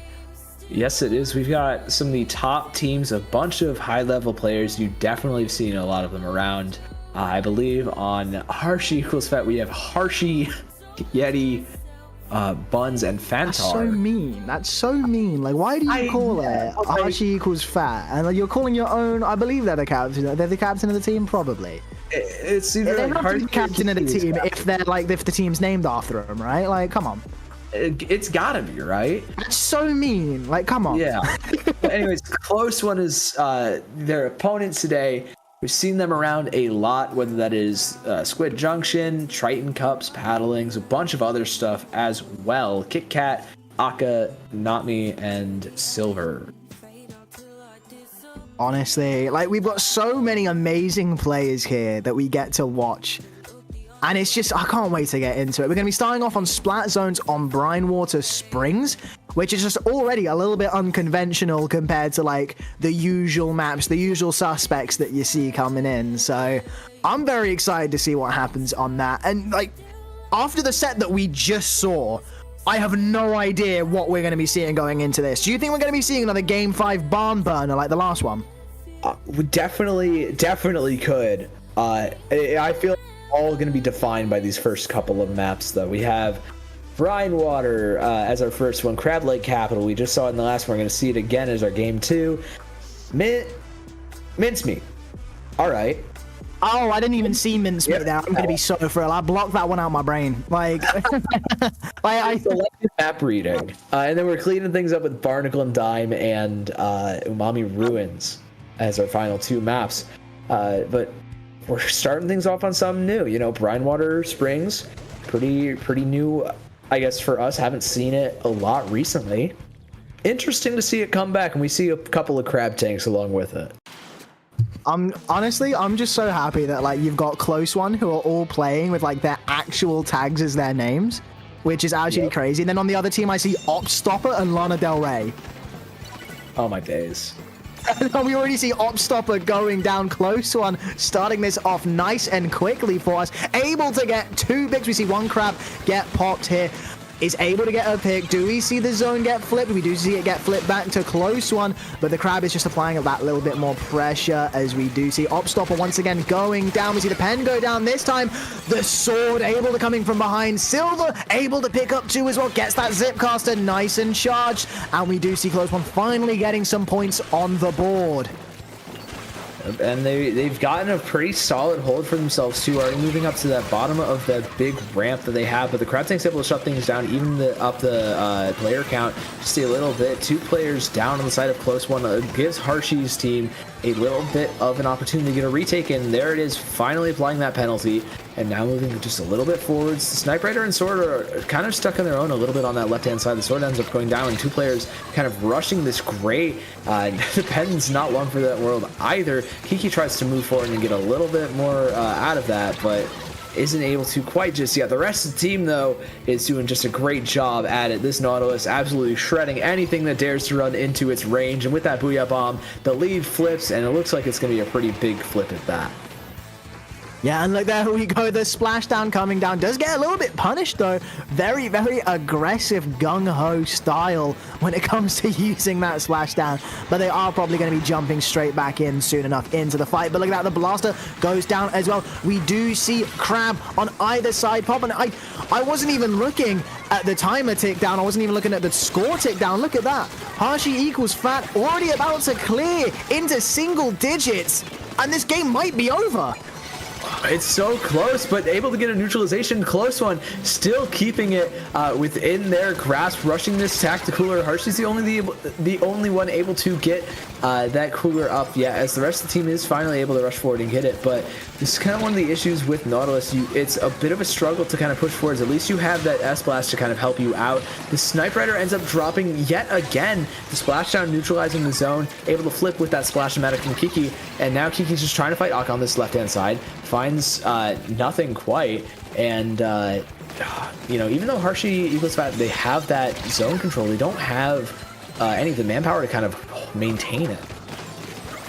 Yeah, and now look at that close one. Well, they were back in control when I was talking, and here they are. They are back in control again. And just look, we've got the Crab up on one team. We've got the strikes coming through on the other. Blaster is able to take that Slosher down. Oh no! We have to disconnect. Oh, you're kidding. Oh, and I do not believe we're going to be under any replay rules, considering how long this game has gone on for and what the score line is at. So Harshy equals Fat is probably going to be going through as your winners of this game one, unless Close One can really pick up the pace with a 3v4. Oh, and with that splashdown getting that trade, it doesn't look like it's going to happen just yet. Maybe not this game. The Zipcaster from Silver gets shut down. We're at 10 penalty points left. The strikes are coming through. Maybe get a quick, just neutral on that zone. But, you have so much pain and you're permanently down a player now. And Close One, not able to close. Harsh equals Fat. They get map 1 and we're moving on to map 2. Gonna get everybody back in this lobby. And we're running things back on Crab Leg. It is what it is, You just kind of have to roll with the punches when it comes to the disconnects, unfortunately. And hey, I mean, Harshy equals Fat were way further down in the points anyway. So just to cope with it, you can say they were probably going to win anyway, just looking at them. I mean, they were playing such a... Yeah, exactly. But we're ready for the run back. Definitely. Honestly, both teams put on a complete show. Let's just hope this time that the Ethernet cable doesn't get unplugged midway through for one of your players, because, it's just so unfortunate to see, really. Especially, as I said, both of these teams were putting their hearts on the line in that game 1. There were some massive plays made by both of these squads. Again, I want to highlight just really quickly, I think the Nautilus did a lot for Harsh equals Fat there. Just able to kind of shred a lot of people on the hold, dealt a lot of damage to the crab tanks as well, made life very difficult for that splat dually of Akka, and really helped them secure that 3-point remaining lead. And great stuff. I'm curious if we're going to see the switch, just because Nautilus can occasionally struggle on this map. We've seen a lot of Crab Leg today. We really have. Yeah. It's like we're seeing the start of Splatoon 3's meta all over again. Not really the start technically. I did just watch all of the ProChara videos going over the metas and stuff. It's not the start. It's a little bit onwards, but I love to see some crustaceans rolling around. Yeah, it's a fun little map. Again, those grates, very, very useful. We'll see the mobility from those pencils really be used, especially with the tactical or the crab tanks coming through probably. This is a set where crab tanks just generally very strong, especially on these first couple of maps. You just have so many great spots you can pop them from and just have so much control over what the enemy team can do to even interact with you. Yeah, no, exactly. And you know what? Both of these teams have a really strong comp going into this map. I think you're right there. Both of them have the crab. They have a couple of AoE long-range kill options. Silver has that Zipcaster to dive on the side of Close One. And we've got the pencils, It did receive quite a few nerfs, but still one of the best backlines in the game. Nami is on that Slosher for some strikes, and we see a great a lot of it different. Still same premise of that comp, but a couple of little switch ups there. I'll start popping off when I see that big bulky range blaster coming out. You're just throwing all caution to the wind and just okay, I'm gonna keep you in my zone for the entirety of this game, and you're not gonna be able to step forward once. Oh yeah, and we're already seeing it.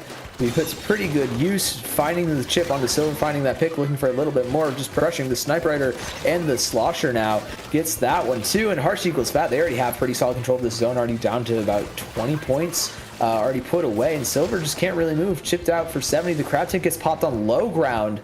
You know, not where you want to be, especially just with the risk of being rushed. It's just the Nautilus left standing, though, able to hold for a little bit. And the range blaster ends up dropping too. The rain gets so much work in, and Close One's not able to cap. Harsh equals Fat. They still have so much control. Silver's the last one left, just trying to rush down the Sniper Rider. The jump's coming through too, but that one's gone. And Harsh equals Fat somehow have 50 points left and no penalty. I mean, hey, look. When I thought all was lost in that first push, we just saw 3 go down with the thanks to like assists coming out from that storm, and then we were just able to pack it up and keep going with that pen. That pen has been putting on so much work, but there we go. All good things must come to an end, and that push does come to an end with only 18 points remaining. Hashi equals Fat really trying to put the exclamation mark on this set. What a way to open up game 2. They want to prove that, you know, it wasn't just because of a DC last game, and you know they got down to 3 of the first one. I don't think we, you know, anybody really thought like they only won because of the DC, and they're really showing it. Holy smokes, 2 massive scores already, but in early both games. And as well as a couple of picks going forward for the retake. That's 2 players down. Kiki with that crab tank just trying to shred a little bit, get a little bit of damage on the hatch and stay alive. Most importantly as well, Zone's getting close, but Close One just getting picked away one by one. KitKat has to jump out, and now Harsh equals Fat. They have control of that zone back, and now with that wave breaker, they're just making some progress on that penalty. I mean, that rain's been putting in so much work so far. It works so well. It works so well with that range blaster, just trying to pepper you off with those massive indirects shooting at you from so far away. And just like the way that people play this map a lot, they don't play it really too open. You see a lot of people tunnel visioning down certain rounds and just going down like a very narrow kind of path, to the point where this Storm is actually putting in much more work than I really thought when I saw them going to be playing with that V Nautilus. Yeah, this map is very like kind of sectioned off, even though it has ways to kind of get around to the opposite side of mid relatively safely. At the same time, there's so many different, like, it's basically 3 main routes, and Rain can shut down 1 to even 2 of them super effectively. The Zipcaster providing a jump to a Slosher actually, but not really anything able to come of it just yet. Finally able to trade those players out. I believe it's just the Pencil and the Dualies left up, and they're getting chipped away at as well by this Nautilus. Just in a fantastic power spot here behind that block, forced to back off, but so much time just stalled out. A really solid job, but Close One's still able to get that retake in, not even using that many specials, and they're looking to just close in on this lead yet again. And look at that blaster, able to trade though, as we see Hatkin come up there, get into the spawn of Hashi equals Fat, and just really starting to apply some of that close pressure, making sure that nobody can really get out. We are probably going to see, there we go, I was about to say, we are probably going to see the crab get popped on top of that as well. Just delaying it a little bit, we do see the strikes come out. Nice little pickup there from Hatkin, going in on that range blaster as well. Opstopper just trying to turn around, has to forced panic pop that wave breaker. It already goes down, and they even go down as well. Close One really making this game a close one indeed, as we see them go down to the single digits, shred the crab instantly. We see the Storm come out. Is it going to be enough to turn it back to neutral? No, it is not. In the ashes of this game, we see it go back to blue, but it just wasn't quick enough, as Judd has already ruled this game to be over, and there we go. It is a knockout. Wow. That got out of hand really quickly. Close One did a great job at like snowballing that final hold. Like you said, the Dualies, Aka able to find so much, put a ton of work in, force the panic pop of the wave breaker, chip so many of the other players, just easy pickings for the rest of the team. Beautiful play, and that hold there was fantastic from Close One. I mean, really, it was really a close one from Close One going into that. I mean, that's what happens when you don't really DC. Yeah. They had their full 4 players able to get in, and they just really started taking control of this game. I said it before in the last set, when you see a team really start clicking, putting all those puzzle pieces into place with their comp, just seeing how they work, like all that Dualies just going in, finally finding their time and their space, able to just get in and just be that nuisance that they really needed to be from the start of this game. Yeah, again, excellent work. Really, really turning things around compared to game one. And now we're moving on to a much slower version, much more kind of closed off version of Crab Leg in Mincemeat Metalworks. Very honestly, I feel like these maps kind of play relatively similarly. It's just Mincemeat feels smaller, I guess, and more condensed. Yes, it's a lot thinner, a lot more claustrophobic kind of map. Yeah, I think that the other one, the Silver Knot, will likely be making another appearance here. Very, very strong. Like you said earlier, that rain able to shut down so much of the map. Just put down a lot of paint, put down some chip damage too. I'm definitely expecting that to come back. I'm curious what else we'll see, any kind of switch ups from either team. Really, these players are very flexible, but I think that Close One's going to be sticking with their comp that they ran back these first two games. Yeah, and look at that. As you said, we're not really going to be switching anything up, except we are going to be going back to that S-Blast instead of the Range Blaster. There we go. Okay, so the Booyah Bomb for the better retake, a little bit more chip damage. Wavebreaker not quite providing like that aggression that maybe they wanted out of the blaster, and just generally isn't as good of a special as the Booyah Bomb, and it's already working out pretty well, getting a little bit of an early neutralization of that zone. The Crab Tank, though, coming through from Close One, getting that pop second, just safe from the other one, not getting shredded. Kiki here on this bottom left-hand side by the truck is going to be shut down. Opstapa ends up dropping as well, forced to jump out by Silver here, and Close One are already off to a roaring start with a pick onto the Sniper Rider and the Nautilus. And look at that, Kiki also going down, poking their head a little bit too high above that fence, and that Sniper Rider is just going to be able to take him out. Kit Kat is pushing further than I think a pencil has really pushed ever in my eyes, getting really close to pushing onto that grate there, but the Dualies are able to go down, and blimey, 30 points remaining for Close One. Harsha equals Fat throwing everything at the wall and everything at the zone as well. We do see the strikes come out on the side of Close One, but look at that, Yamal somehow not picking anything up. Okay, there might be a little bit of lag going on. It happened. Look, save that one for later, Yeah, Zipcatcher comes through for Silver, though, able to shut down that Crab Tank, just forced to go into ball form, ends up getting picked off anyways. Two players down the side of Harsha equals Fat, and the Close One is going to be able to get control of that zone back. Just try and finish what they started here, maybe get a KO, but they've got a lot of penalty to work through to kind of get to that point. The Crab Tank chipping out this Nautilus quite a lot, but not able to clean up until kind of dashing forwards. The rest of the team, though, able to fight that right-hand side and stave off the rest of Harsha equals Fat until that rain kind of comes through and clears out that right side for them.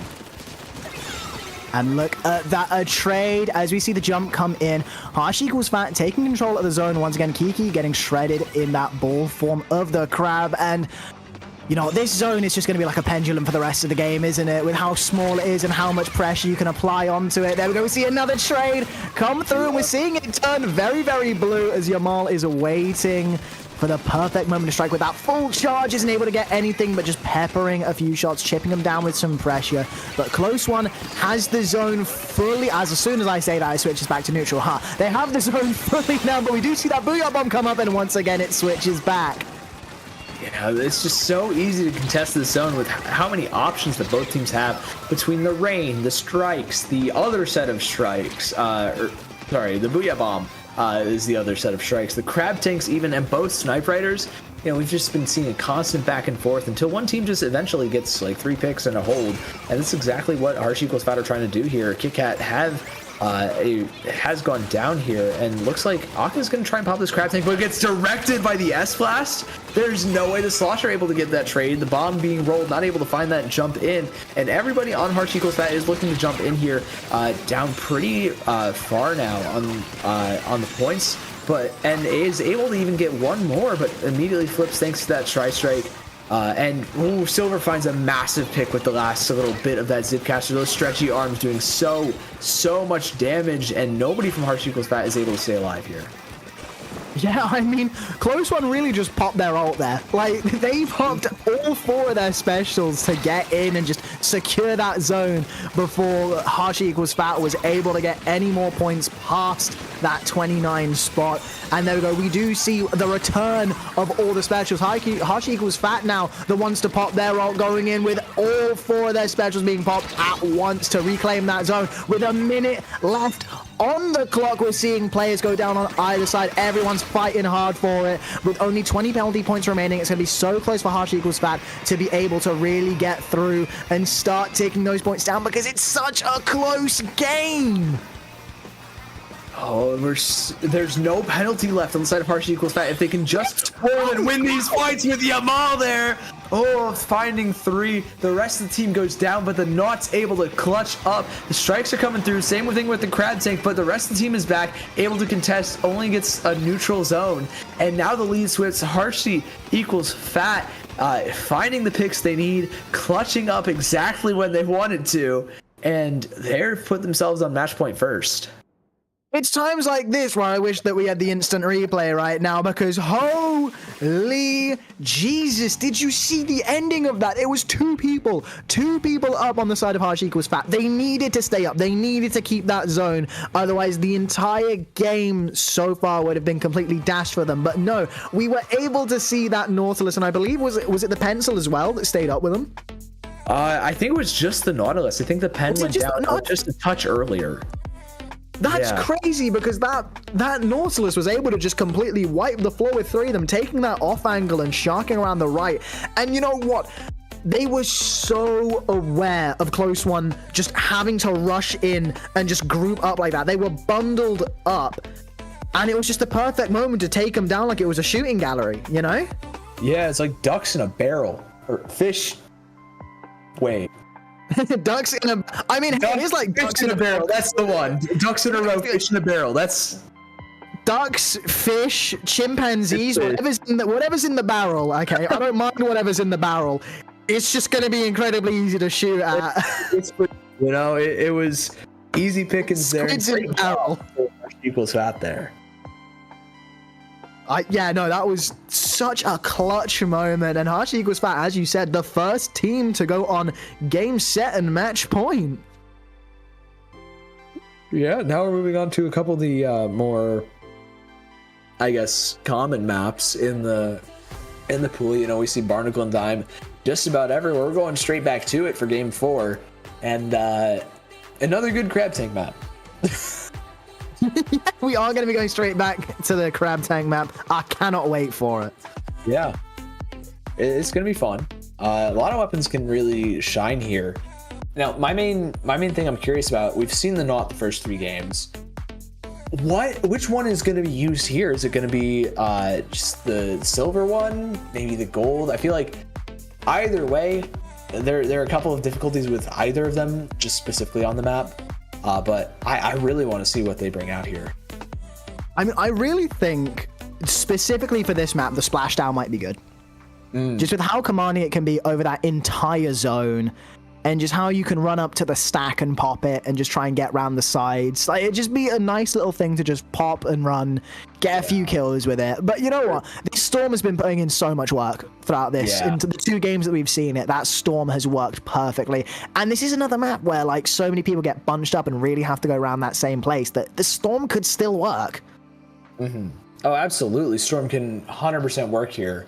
I think the main thing you want to be concerned about if you're playing the Silver Knot, though, is you don't have a lot of like burst potential on that zone. You know, you're sacrificing that without a splashdown and a lethal bomb. And also there's so many, there are, I guess, more ways and wider ways to kind of move around the map. So how much are you getting in terms of Rain's area denial capabilities as opposed to, like, you know, just the extra lethality of the Gold Knot? Yeah, no, and genuinely, I can't stress it enough. This game has to go to game 5. This game has to go to game 5. Oh, absolutely. I think we can't not have it go 5. So if I'm a gambling man, I'm betting on close one to win this one, but you know, as the name suggests, it will probably be pretty close. Yeah, no, honestly, it's so apt that your name is Close One and having sets like this. Oh yeah, because it really is close. It's funny. This team will either. The Close One is such a funny name as well, because like it's either it works and it is actually like a close one, or you're getting smoked, and then it's just really ironic. I really enjoy that name.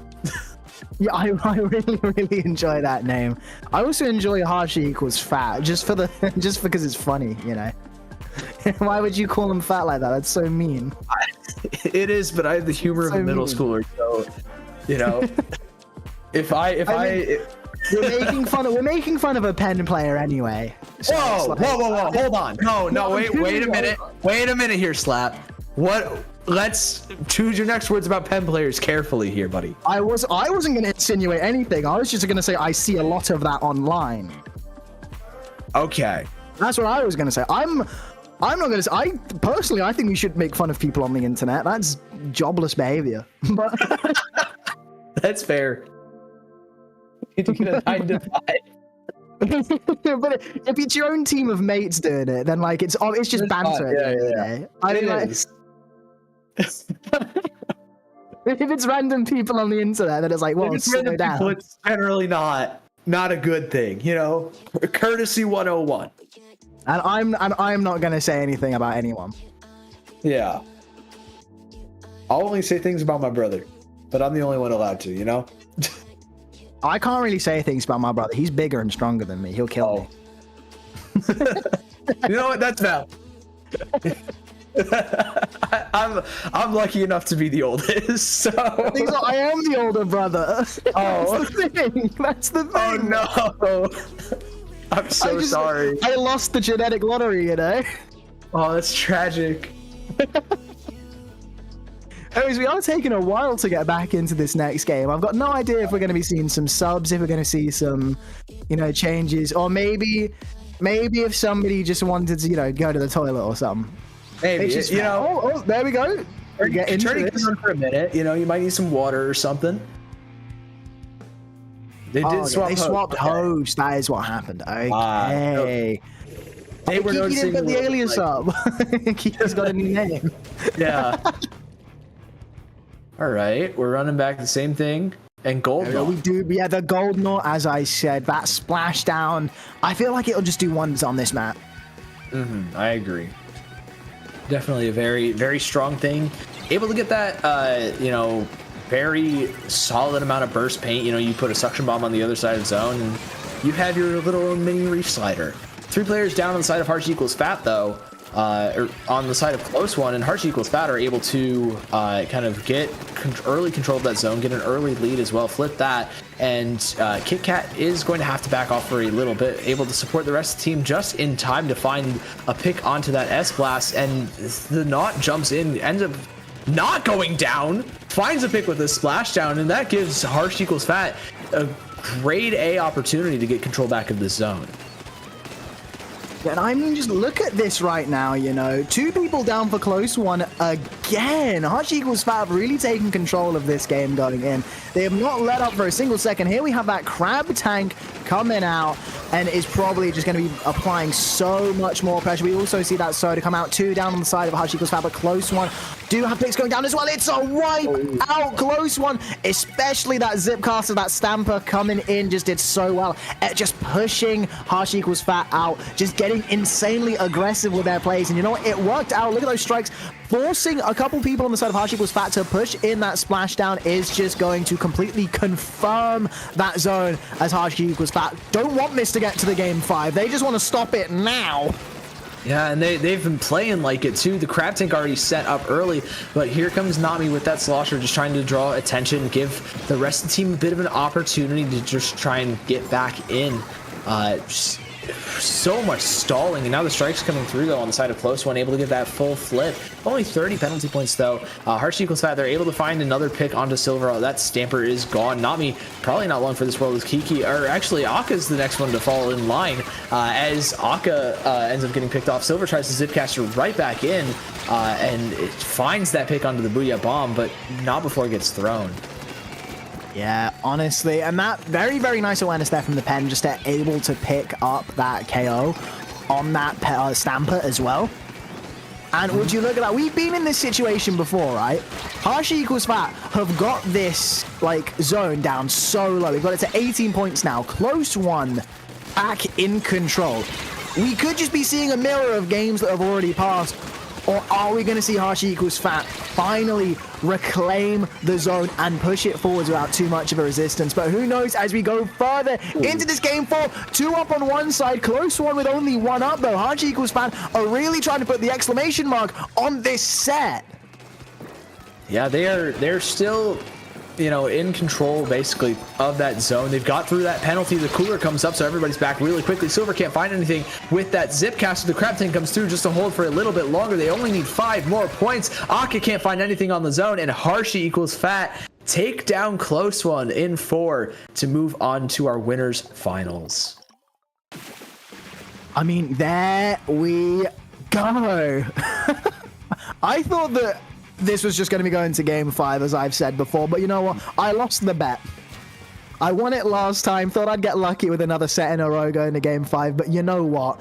Again, close one kept this incredibly close. It's part of their name. Even with that DC in that first game, they fought so valiantly to get through and get to the position that we're in this set. So where Hershey equals fat really needed to turn on the gas to beat them, but turn on the gas they did. Yeah, and, you know, very solid stuff. This is why you don't gamble, kids. Just make sure you don't gamble like we did. We called the game 5, and it was clearly not in the cards, as Hershey equals fat just taking full control of that game 4. And, man, that's going to be a tough fight for PSG there in the winners finals. But that's not going to be one of our sets. That was the last one for us. So before we go and switch hands real quickly, Slap, where can lovely people find you? You can find me on Twitter at that little @ that you see on your screen there, at @M_R_slap.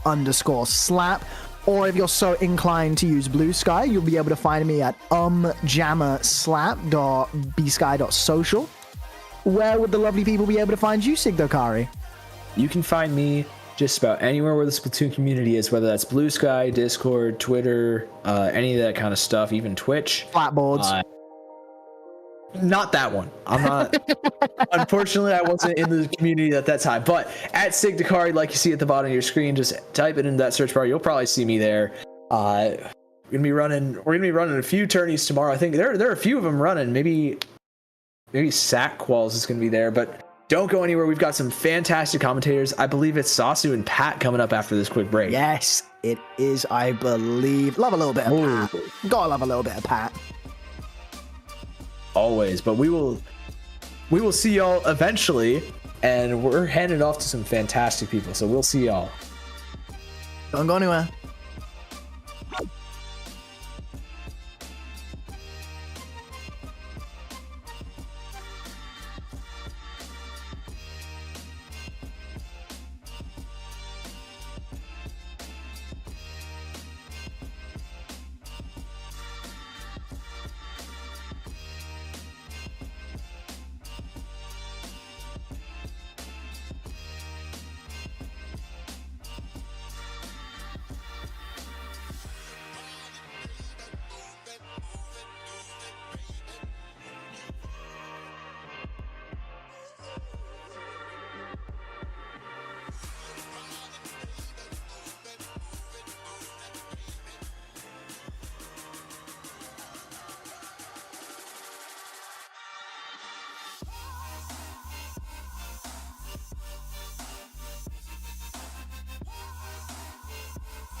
And welcome back, everybody, to Triton-Cup 102. I am Pat here with Sasu. Sasu, how are you doing tonight?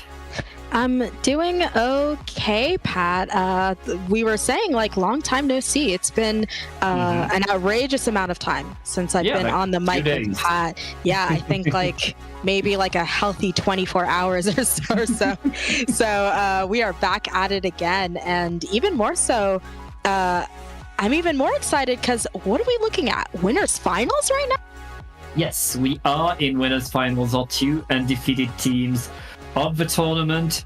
On the one side, we have PSG, pretty French team, European pickup of top players. On the other side, we have Hershey equals Fat, a more American team of top players, but I see also a few European players in that. But there's so many people on that roster, so I'm not sure who is going to play.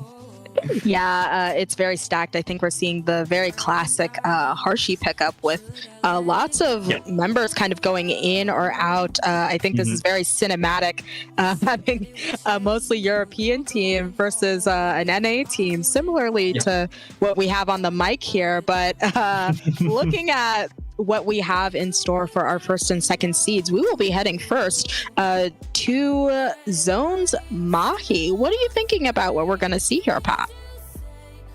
On Mahi, you can see absolutely anything, which is the reason why I think it's probably the best map mode in the game. Ooh, a hot take. Yeah. Not my favorite to watch, but I think it's the most interesting to play and to analyze, because so many different strategies can work, and especially the fact that once the water drop past the 60-point mark, you have a very wide open field that allows for big team fights, for really 4v4. The whole team is in one single fight, and I really love to see that kind of dynamic, you know? Yeah, absolutely. We're going to see that dynamic now. Very exciting to see these loadouts, as well as how they're going to play to the gimmick of the stage. We're taking a little bit of time. Hopefully everyone's routers are in check, but looking over here, no surprise there. We are seeing a pen on both sides, but interestingly enough, for the second time this week, we are seeing a rapid here on the game. So a little bit more of a conventional comp on the side of Hershey equals Fat, but something a little bit more interesting on PSG. Yeah, Nikki is really an incredible player, especially with that rapid flow. It works so well. It deals so much chip damage, and right now the chip damage is working well for PSG with 3 down and counting. It's only the pencil forced to move back as the crab tank is deployed for PSG. PSG now in control of the zone as the water is about to drop. Exactly, and they are coolered, so they're ready for any sort of push coming from Hershey equals Fat. But honestly, they've got their work cut out for them, because they have to deal with this rapid, as well as the really strong weapons on PSG. So one thing about here that we didn't get to mention is it can be so hard to get out of lockout here, and you see Raiki just kind of making work of them there. Yeah, PSG taking full control, only 10 points left, and the pencil is down. Hershey, they need to go in, but it's not going to work. Fate is blue, and PSG is going to take game 1. 100 points to 0, no penalty applied. Yeah, that is a knockout if I've ever seen one. A knockout and a lockout, effectively, as PSG really just had full control of the game. I feel as though there wasn't even really much Hershey equals Fat could do to respond to all that pressure they were getting, particularly from the rapid. Yeah, I mean, PSG, they went in, they took control, and then, as you said, some teams are able to really lock the other team away from the zone, really lock them in their spawn, and that's exactly what PSG did. Between that rapid Pro Deco that was able to deal a lot of chip damage from a distance, and the Splatana Stamper going in, either with a Zcaster or just going absolutely in, they were able to really maintain the fight on that platform, and Hershey equals Fat really struggled to to set themselves up, and we know how good they are. So once they are set up, they can do a lot. But right there, PSG, we took them by surprise, I feel. Absolutely, but we'll see if that translates into our next map we're going to be dealing with here. We're heading over to Mako Mart zones, and not as much of an issue with lockouts here necessarily. There are flank routes. There are different ways to get out of your spawn. But one thing that is quite similar to Mahi, at least in my opinion, is the issue with drop out of your spawn. When you have a lot of AoE, when you're going to have this rapid that is very carefully watching you after you're sent back to your spawn, getting down there, I'm sure Harsh equals Fat has their work cut out for them. Yeah, as you said, the drops are there as well, but I feel like it's still a smaller map than Mahi, which should allow, and also a map with a bit more flank options. So Hashi should have opportunities to get onto the zone. It's very, very hard to lock out another team on Mako. Yeah, absolutely. But, you know, between, I think, that kind of surprise of the Rapid, we also can't count out Reiki, who's still going to be on that Stamper, we expect. So if you have a Stamper under your drop, not a fun time. We'll take a look at these loadouts. No changes on either side. Yes. Yes, there is. I stand corrected. We have, instead of that Rapid, we have a change over to the Luna. Going to be a bit of a problem, seeing as though it has that Fizzy, and it's really easy to pressure these stacks when you have that Fizzy at your disposal. Yeah. So yeah, Mickey loves to switch weapon every game, and Luna is part of his repertoire. And right now we have both teams trying to take control, but it looks like this time the control will be for Hashi equals Fat. Synapse to the side is going to stay alive, and Reiki is the last squid jumping away for PSG. PSG now, they need to prepare a push, but they already got 2 splats. That's a very nice counter push by PSG. Yeah, you know, prepare their push. They did. You see, they deploy that cooler there, so they are in mid, ready to put on the pressure and wait for that counter push. You see a really nice snipe with that stamp there, going to make it so that there are 2 members on each team down. Right now, it's just very well balanced, but like I always say, he who controls the stacks controls his game. So you see both of these teams really jockeying for this right stack here, and it's going to go to PSG, who pops this extremely aggressive crab. And that aggressive trap also, they don't have penalty right now. They're making a lot of points, and they're looking to redo what they did in the previous game. Hashi needs to push in. They neutralize the zone, but they didn't cap it yet. Kiki with the crab tank trying to bait as much as they can, but PSG is holding that zone, and with 2 down, PSG, they get another KO. Yeah, that is another KO in the books, and certainly not feeling great if you're Hashi equals Fat to see 2 dominant games back to back into knockout. I don't even know how to necessarily explain the dominant victory here. It just felt like they had a bit of a slow start. Obviously, Hashi equals Fat getting that first hold on the zone, but once they were able to take it back, as soon as I saw that crab, it felt like this game was in the books. I mean, that's the Luna difference. The Luna wasn't good at the start of the game for the opening, when there isn't really yet the ways to flank to distract. But once that Luna is under the ledge, Luna is holding, the Luna is creating so much chaos. And I pledge allegiance to the Luna, I guess. Listen, the blaster play has been absolutely crazy this whole game, but we'll see if we see a bit of a switch back to that rapid. I might imagine here on Umami Ruins. Yeah. Of course, we're going to be looking at this double zone, meaning blaster can kind of be a little bit difficult sometimes, seeing as though you're going to need the paint to hold both of these zones. And one thing about here, don't be surprised if you hear me on the mic yelling, paint the zone, because if it's anything you see, sometimes, once again, we're in a place that can be very lockout heavy, but you'll often see teams just forget to cap both zones. Well, we're talking about top teams here. I don't think there will be any forgetting about the zones right there. It's very much, and as you said, this map is much more open than we had on Mako, so I wouldn't be surprised to see a long-range blaster coming back into the hands of Mickey.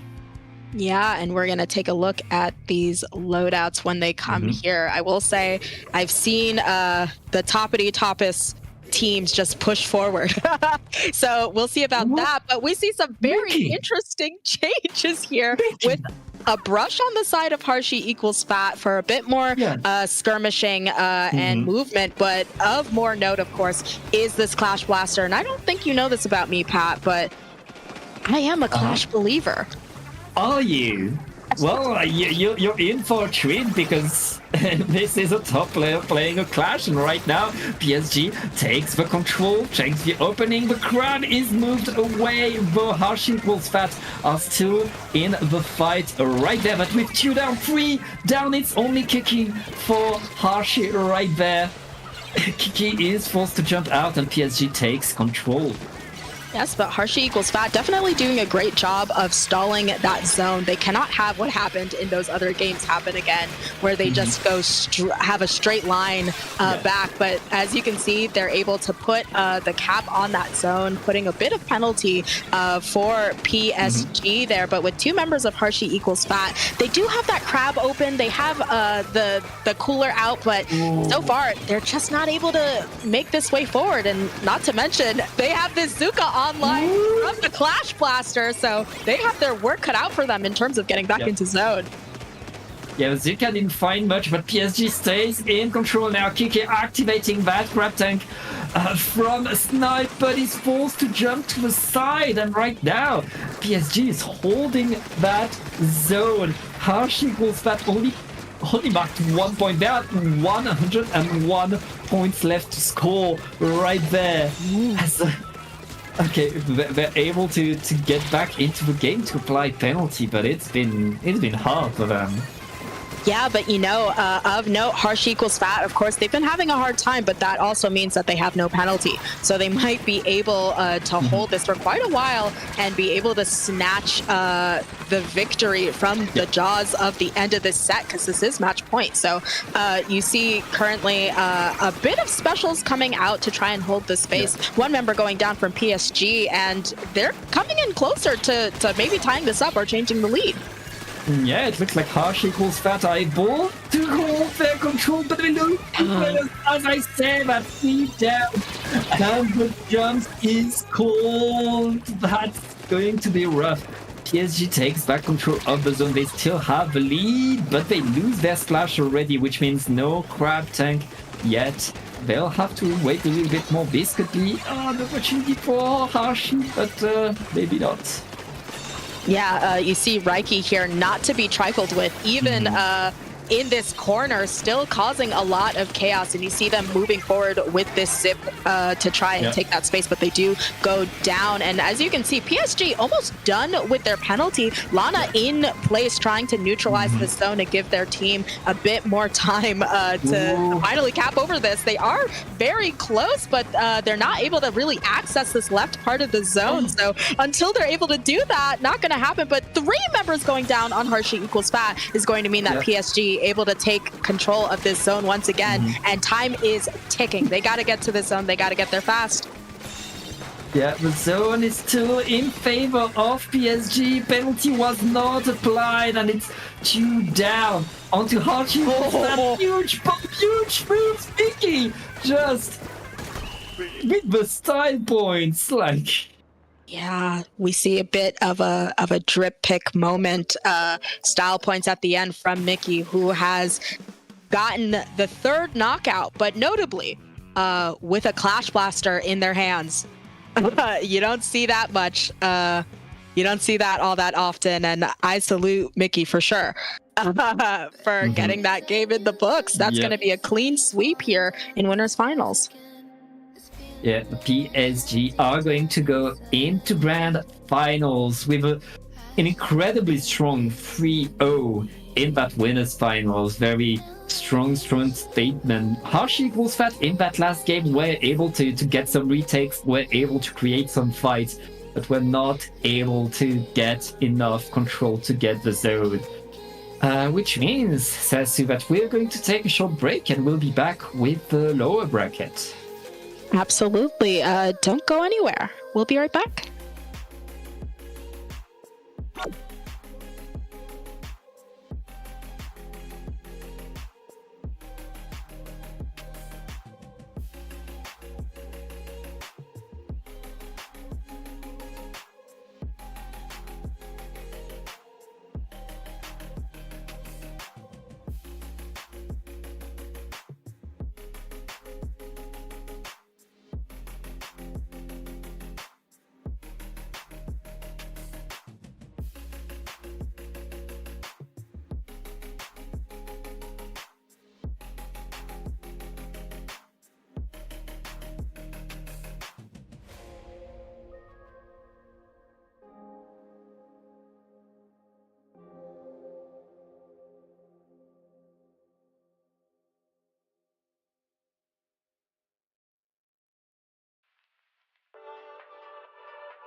Hello and welcome back to Triton-Cup 102.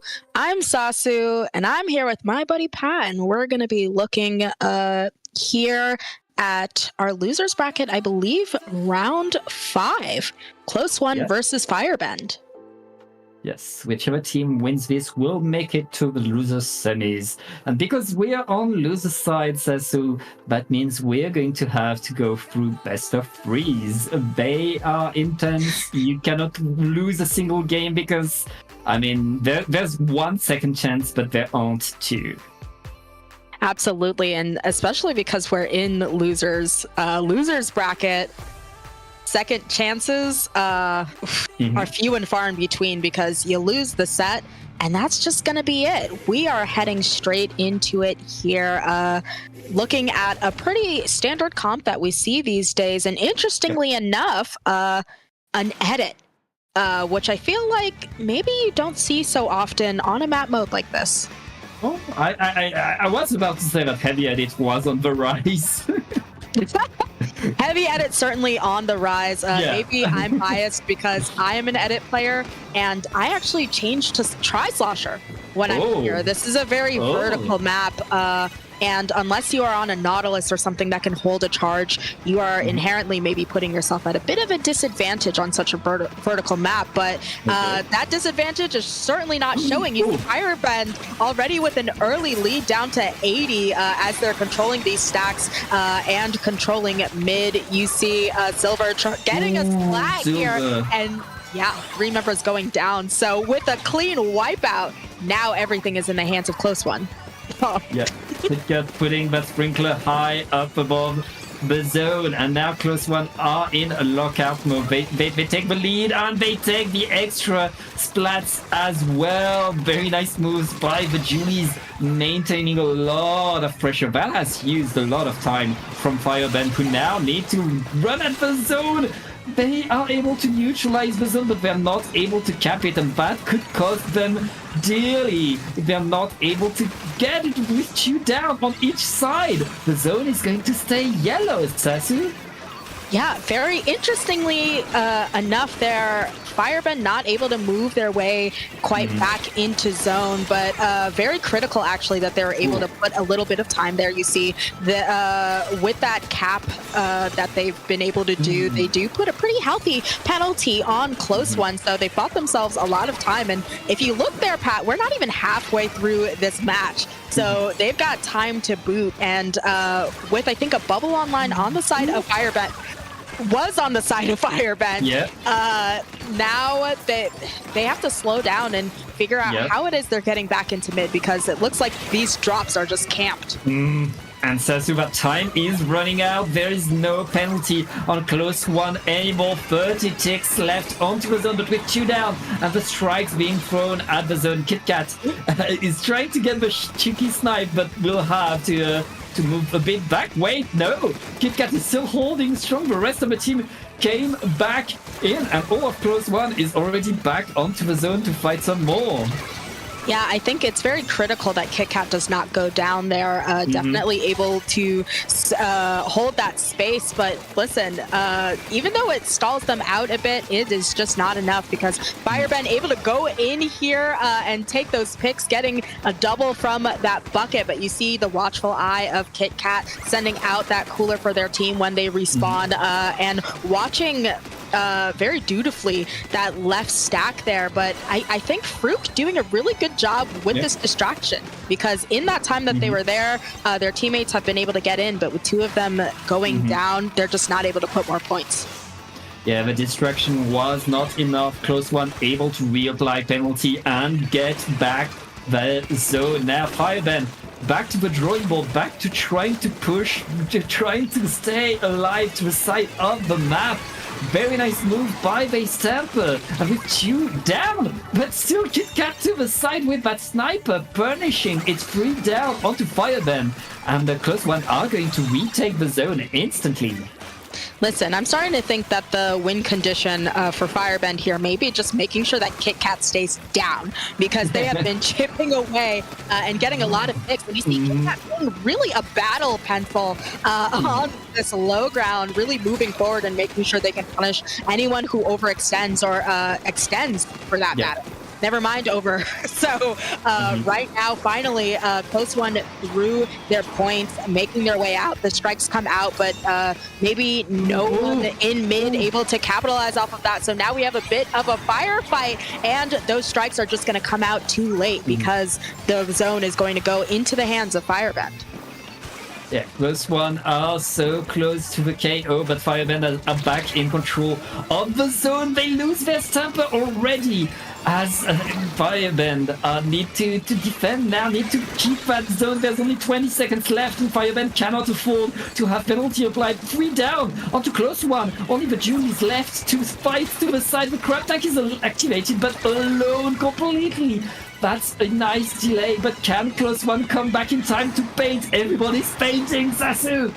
Yeah, I think a bit of a misplay there on that crab, very unfortunately, is maybe going to cost them the game at the end here, because they do lose the lead, and without the power of that crab that they needed, that's gonna give the game away at the very last second. Yeah, close one where on the verge of victory, on the verge of a KO. They had control of the lead for all of that game except for the last 2 seconds. And the last 2 seconds were taken, who are now up 1-0 and only need one more game to advance. Yeah, listen, I know that people don't like being in casual mode, but it's not the only time that the last 45 or so seconds matter the most for a match, because you can sometimes just lose your lead like that, and that's a notch in the cap for Firebend. But we'll see if those strategies they were employing, if that last second cap is going to work here on humpback zones. A very interesting map mode in terms of just how hilly it is and how difficult it can be to really get that paint down and splat your enemies. Yeah, it's very much a map with lots of protection from range weapon. One of the weaker maps maybe for Pencil. We'll see if close ones stick to their guns. You were talking about the Tri-Slosher earlier. This is the Tri-Slosher map, but I'm not sure we're going to see one. Definitely catch me in open. If this is the map mode rotation, catch me on that Tri-Slosher. Definitely getting the points up, but we'll see if any of the teams take a page out of my book and grab a Tri-Slosher. I quite doubt it. You see that pencil, despite that, not the most advantageous here, and we're going to be seeing no changes from either of these teams in terms of comp. Yeah, that's going to be a very restricted team. And not that both teams have their buckets, and the buckets are going to be key for this game to take control, both with the strikes and with the main weapon, of course, that can fight on that hill. Very, very well. Right now we're 2 down for each team, but it looks like close one are up that hill, taking control of the zone as Firebend is trying to push in. Yeah, call Kate Bush because we are running up this hill trying to get this cap here. Of course, Firebend really jockeying for getting into mid, but there's just a lot of chip and AoE coming out of close one, making it very difficult for them to even approach. And of course, those strikes come out and finally allow them to help in terms of capping that zone. A tactical jump out from Hutchin there means that now finally Firebend has a really strong hold and that cooler. So close one organizing, getting their cooler out for themselves, and we'll see if they use these specials to just get this zone back in their hands. Yeah, and right now we have the two teams so fighting for that zone. Firebend taking control with two down onto close one. They're gonna take the lead. But he's Julie still fighting around. Very nice crab tank, but okay, not a very nice crab tank actually. Yeah, it's like you stand corrected, I suppose, in that sort of case. That crab tank immediately going down. You see the Stamper getting checked for their overextension, but it seems as though rather than overextension, there's been a lot of distraction happening here, because if you're able to really pressure that backline, that pencil, when especially Firebend, of course, has that edit that's able to put a little bit more close range pressure, then that's really going to have it made in the shade for them. But finally, close one, able to cap that zone. But look at that. Firebend all the way down to a 16. So even though that is a small amount, if they keep going down here, Firebend may be able to take that back quick. But we'll see, since they have two members down, but they also had two specials. Yeah, and we have close one taking back control, taking the liquidate, the flats as well, as they are on that zone right now, trying to hold it. So many strikes are thrown at that zone. And it looks like Firebend are taking control again with a bubbler, but they lose two players, which means close one are gonna get back the control. There's penalty applied, because close one are still in control of that zone. Yes, but you see the SIP trying to kind of make stuff happen, make sure that they don't go down, and they don't. But I think they check close one's really aggressive crab there, and it just seems as though people are just going down on both sides. I think two members at one point were down for both teams, but with these strikes going down, going out, that's going to stabilize them keeping this. And quite frankly, Firebend is going to have to dive this zone to neutralize it, because we're going to be seeing a change of lead here, because it is just not enough coma to cap this zone. So now they have this 50-point penalty they're going to have to mount if they're going to keep going. And right now it looks like plus one are still in control of top mid. The penalty was applied, but the zone stays yellow, and silver with the tactical will probably activate the zip and try to maintain a bit more aggro onto Firebend Street. Ooh, and we see a kind of Stamper v Stamper where there are no winners, both going down, but three members are down from Firebend with this extremely aggressive crab out of Hutchin here, basically in their spawn, making it so that they can't drop, but they're already down to 5. I don't know if there's going to be enough time for them to go over this zone. Yep, that's the countdown, and that's the game. And that's close one, tying up the score. We are now 1-1, going into a decider game. The team that wins this next game will go on to the loser semifinals. The team that loses goes home. I know close ones are probably sick of hearing it, or maybe they're not sick of hearing it, and that's why they named themselves that. But of course, we're going to a game 3. In this best of 3, meaning this is going to be a close one. And we'll see if it's another close one on Robo Ramen. I have to imagine we're going to see both of the team. Well, I was going to say both of the teams moving to pencil, but Edit not terrible here. I quite like being on Edit here. Of course, when you're up against a pencil, Edit's always going to kind of feel bad, but I think the name of the game for both of these teams is going to be getting out of their elbow and being able to pressure mid. So if they just have a really good tactical use of strikes from both of these teams, we might be seeing a close one. Yeah, very much. As you said, a close one between these two teams. It's, I think, a better pencil map than it is a heavy edit. But Fireband, they seem to like their edit, and I mean these curling bombs do the job of painting as well. It's still a very, very fast weapon, and it at this level it matters more how you move as a team than what individual weapon you have. So we'll see how these two teams do right there. But one thing is for sure, these two teams have given us the back and forth, have taken control over and over, have gotten the lead in both maps, so anything could happen. It's really going to be decided by one next fight for who gets the zone. Listen, Pat, as an edit player, I feel as though we got the buffs.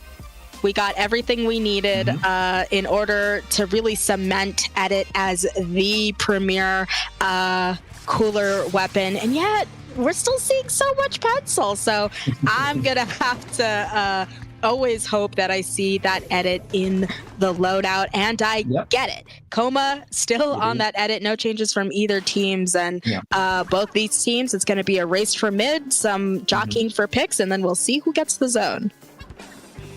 Yeah, control over the zone will decide a lot. The first control is for Fireband, but close one is already there, ready to fight back. And now with the tactical, I guess both teams will try to get into more fights, but it's going to be close one.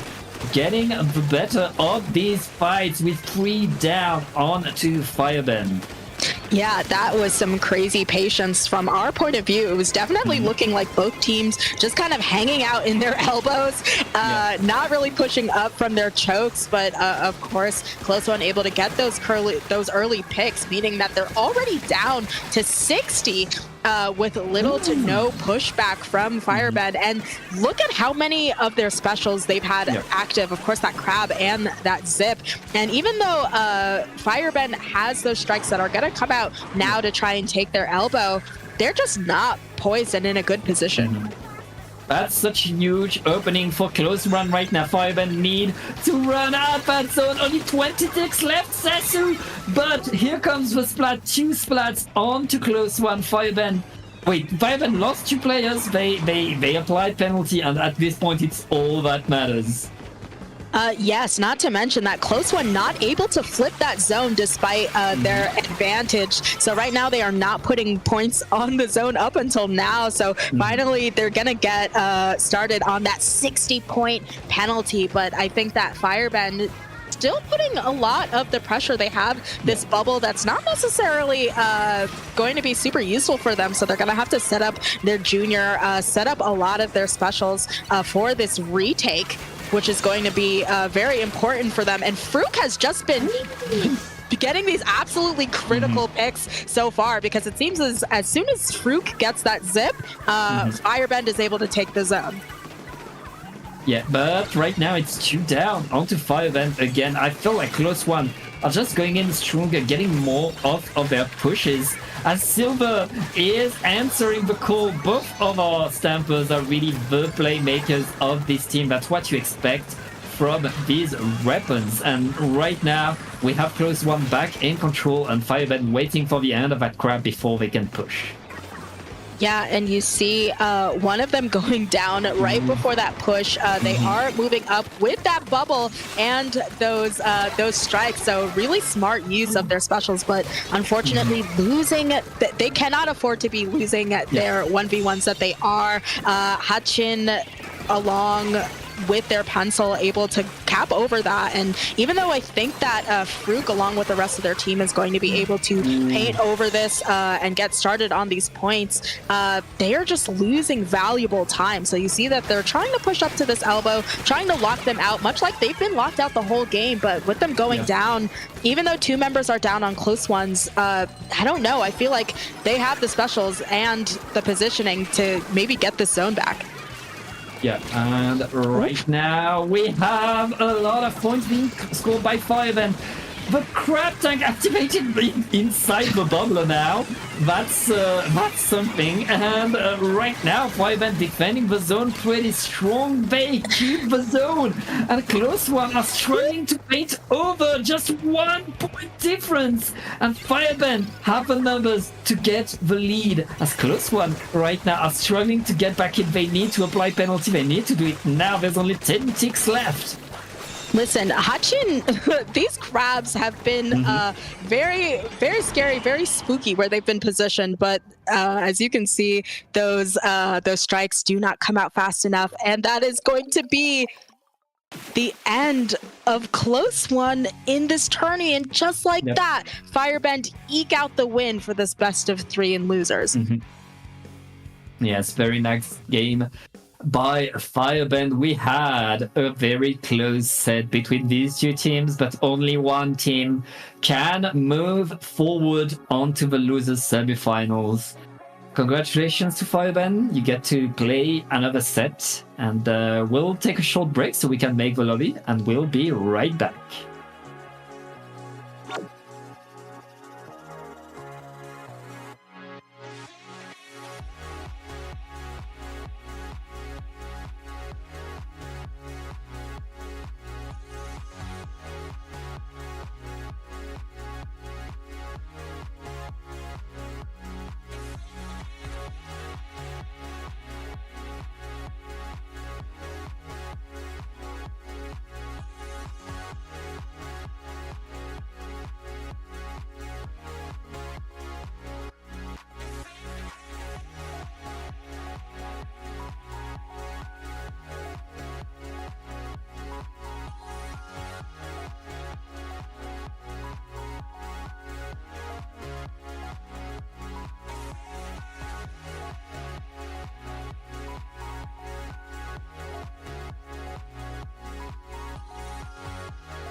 Walking on my own, playing nice. Should I let it go? You said that it would change, but you're going home, and I'm losing hope. But you would never know that I'm still afraid. The things you say are adding numbers to my days. What if you told yourself things would never be the same?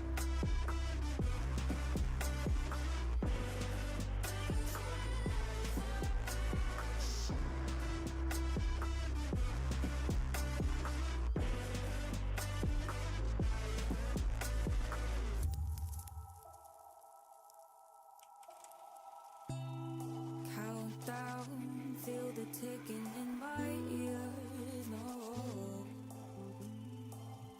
is it near the end? Fade out till I disappear. No, 'cause look the other way. You meet you face to face. Words they float away when I'm losing the race. 'Cause I can't play this game. 'Cause I'm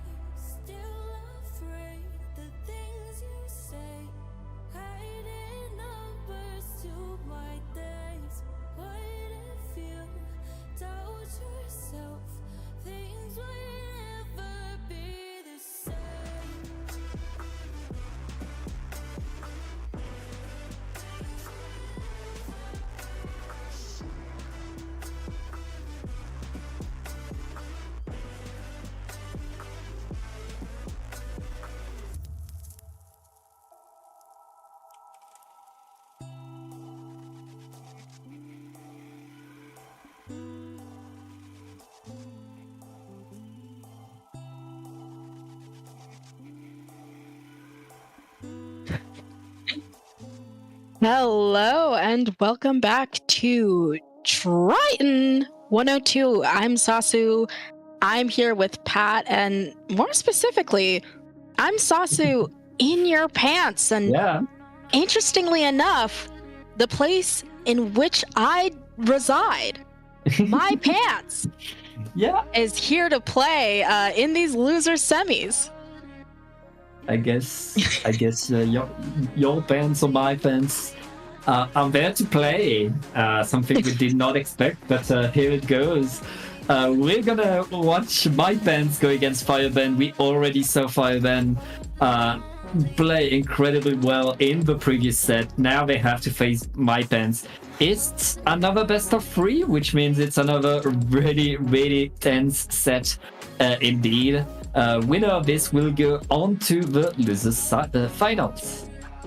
Yes, but what I'm seeing here is that these are kind of brutal map modes that we're looking down. Of course, we're starting with Scorch Gorge zones. Not a map mode I particularly like to play in. Of course, there's this huge stack in the middle of the zone for Scorch Gorge, making it very difficult to cap. So we'll see how both of these teams fare against that, especially because I'm not quite sure if we're necessarily going to be seeing a pen out of the members of my pants. So let's take a look at these loadouts. Well, that's an interesting loadout on the side of my pants. Who chose this map, by the way? They're now with a Wiper and a Luna. That's a double hammer comp. How often do you see a double hammer comp at this level of competition, Sasu?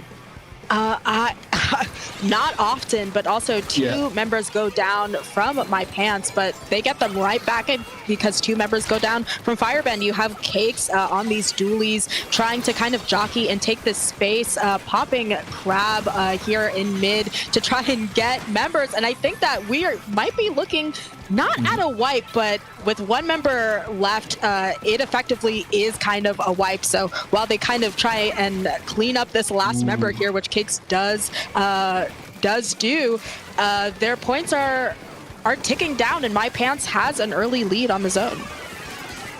Yeah, right now, though, there's shoot down onto my pants. It looks like Fireband will be able to go back onto the zone. Will they have the time to paint it before my pants get back in control? It looks like it's a close fight, but the zone is going to go blue. Fireband is back in control, and right now trying to clean up to the side, making sure that they have the whole zone for themselves. Yeah, but this is going to be a difficult zone sort of to keep here because, again, it's awkward shape, and its sheer size makes it very difficult to sort of keep. But you have Cool Kid here kind of with this Luna putting on a lot of this chip. Finally, my pants able to take control of this zone. Once again, you have Adapt there in that mid, watchfully kind of checking that mid to make it very difficult. Cool Kid just throwing everything that they can up there to make it so that Firebend cannot drop here into zone. And it's non-stop action by my pants right there, who are still in control of the zone. No penalty. Fireband needs to paint, and they are able to save the day, keep some control, and now they don't have that much penalty, and they have full control of the zone now. This is time for Fireband to score the points. Yeah, this is going to be actually quite difficult for my pants to get back into mid here. Of course, they have very watchful weapons and good defensive weapons there, but listen, all fall under JJ's Wiper there, who does, I think, get a triple, if not, I think that's like a full delayed wipe there on Firebend. So now, of course, JJ there with the jump back in, popping that stamp just to throw it immediately, and they're almost through all their penalty points. So now they're going to be poised to start making more, to get their score a little bit lower and see if they can just get this knockout.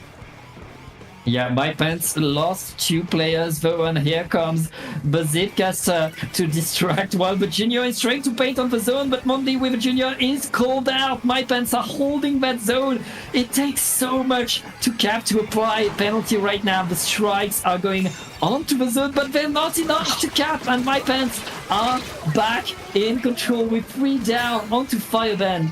It looks like my pants are gonna take game number 1. Yeah, you see the booyahs kind of coming out there. The members standing still, getting a little bit of some style points, drip picks as they take that zone. And I think that, like, usually when it comes to zones, you're gonna see these weapons out here that have the strikes, but it's just not gonna be enough when you're looking at a zone like this. My pants really strongly taking that first game.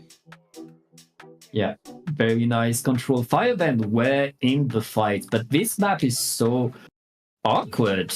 You need so much control to take back the zone. You need really to go around it. Applying penalty takes a lot, and right there, Fireband, they kind of struggled there. And that's the power of picking these weird maps that your opponent doesn't necessarily know, is that you're going to have some advantage with your weird comp and your weird map. And I mean, interestingly enough, because I do know a good amount about these players. Usually on Scorch Gorge, you will see JJ on that Brella. So opting to go that wiper and still dominating this, very impressive. But we'll see if they're able to translate that into Robo Ramen zones, because this is a more standard pick here that teams are more used to. So the strikes are going to be able to cap that zone, especially if you have sufficient follow-up. So no gimmicks here. Both of these teams are going to really have to lock in and fight each other face to face. Yeah, I mean, this time we are on Fireband's pick. We've seen them play on here, play very, very, very well. So it's on my pants to answer the call. No surprise in terms of comps. I think we're going back to exactly the same comps that we had in the previous game. Yeah, very interestingly enough. And even though I talk about how funky that last map mode was, but I think that my pants also did a really strong job of winning those 1v1s. You see already 2 members down in my pants, really moving up. Fruk going down with their jump back up. Koma getting out that cooler so that their teammates can come back. But with 2 of their members down, they are essentially being absolutely locked out by my pants. Yeah, my pants are very much in control with that crab tank to extend some presence. Now the hammer is going in. It's so rough for Fireband to really hold right there, but my pants are able to hold it now. Fireband were able to apply penalty onto the zone, were able to get in now. Both teams are fighting for that zone. The bubbler deployed on here should allow Fireband to really hold control. Yeah, Fireband doing a really sneaky back cap there. Able to kind of sneak behind them while they were being bullied and just cap over that and move from there, but not without my pants really putting that pressure out. JJ, of course, going down there, and those strikes coming out, able to cap over that zone, applying a penalty to my pants. So yeah, it just seems like a game of the 1v1s now. Specials coming out, JJ getting that pick, 2 members down, and I think that they're kind of jockeying their space to see if they can get members down and once again have them pushed out at their own elbow. Oh yeah, but it's 2 down onto my pants right now. Fireband are back onto the zone, are going to take control right there with the bubbler to make sure that they are not pushed away. 2 down still on to my pants. It's really Fireband taking more and more control as a team, as Fireband are trying to get the individual picks, and here they come. Yeah, but 3 of their members have gone down, though. My pants not quite able to capitalize off of the pick that they've gotten because they haven't neutralized the zone and capped over it yet. So right now, I think Mondi trying to really put on all the paint possible, but it is just not going to be enough. That crab is popped by Cakes, and right now my pants really just kind of being sneaky, checking all of those flanks and seeing what they can do. But with that special coming out, they're gonna be able to cap over it again from Firebend.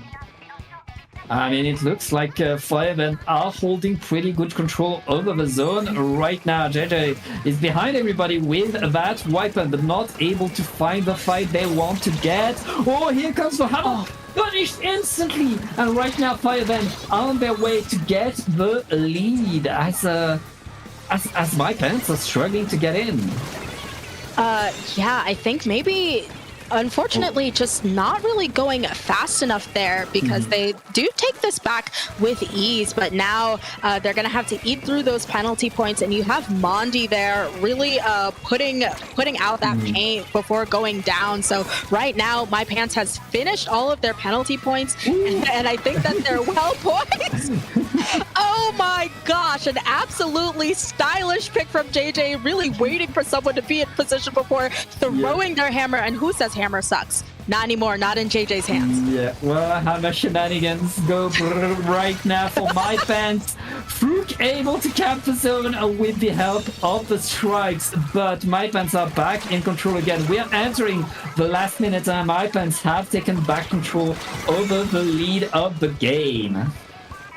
Yes, and that bubble is out.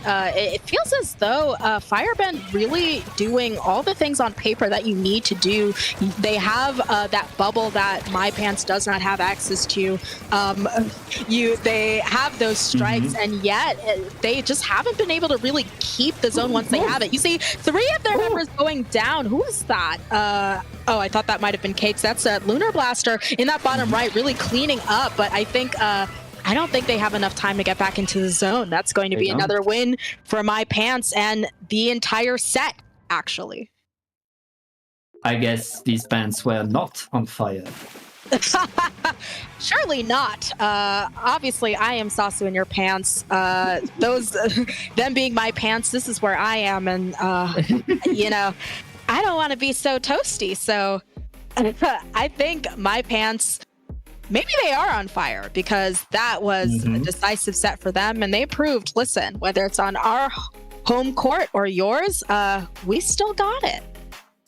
Well, My Pants are not off yet. They are still in this tournament, and we're going to move on to the losers finals, where they will meet our seed number 2 of the tournament, which I remember their name because I have no memory. Hashi equals that. They will meet there. So we'll see more of these 2 teams right after the break.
I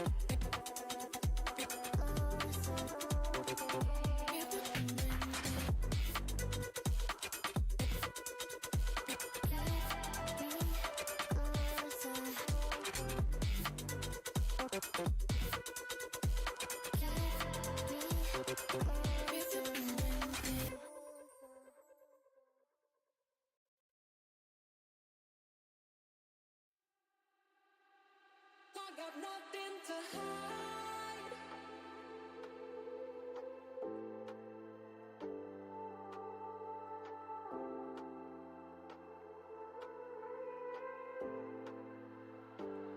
I got nothing to hide.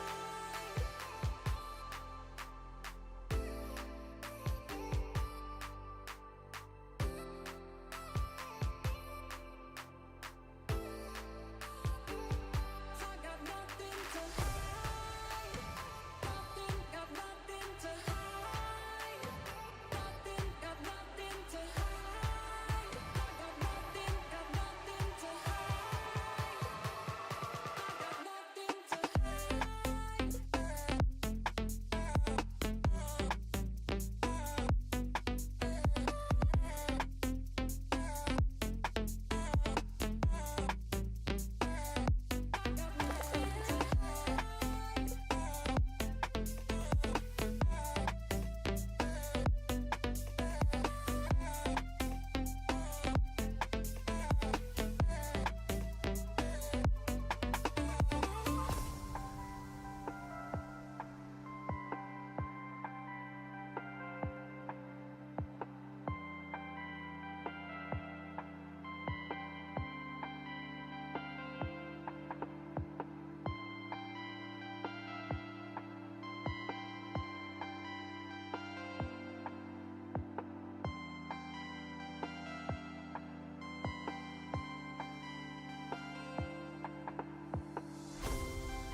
I got nothing to hide. Nothing, got nothing to hide. Nothing, got nothing to hide. I got nothing, got nothing to hide. I got nothing to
Bear with me, don't gotta worry for the both of us.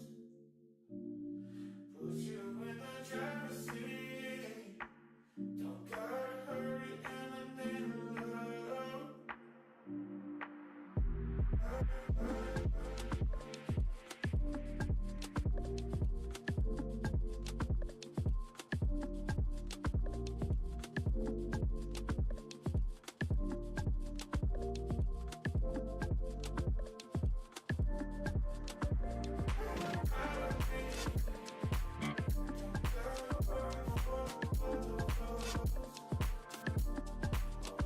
in the driver's seat, don't gotta hurry.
Find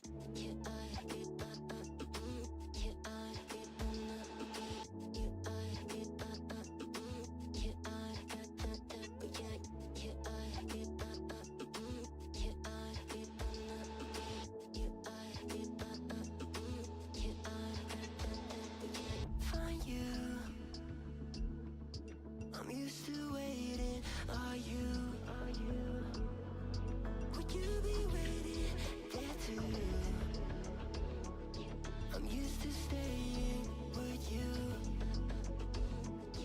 Would you be waiting? Would you be waiting? Would you be waiting? Would you be waiting?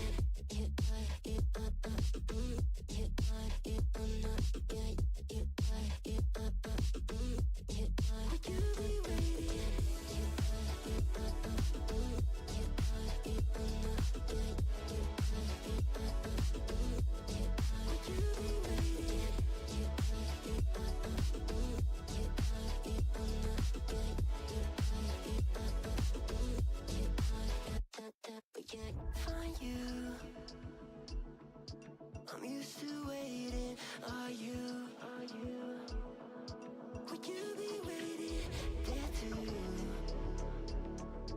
I'm used to staying. Would you? Would you be waiting? Dopamine when you send pictures. When you send pictures. You'd be waiting. Dopamine when you send pictures. When you send pictures. Would you be waiting?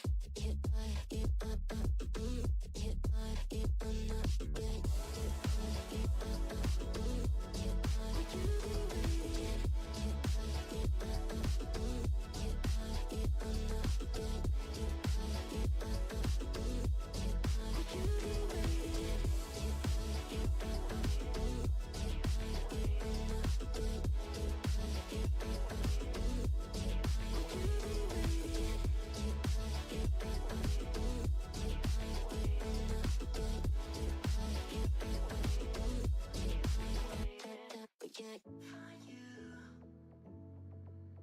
I'm used to waiting. Are you? Would you be waiting there too? I'm used to staying. Would you? Would you be waiting?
Yes.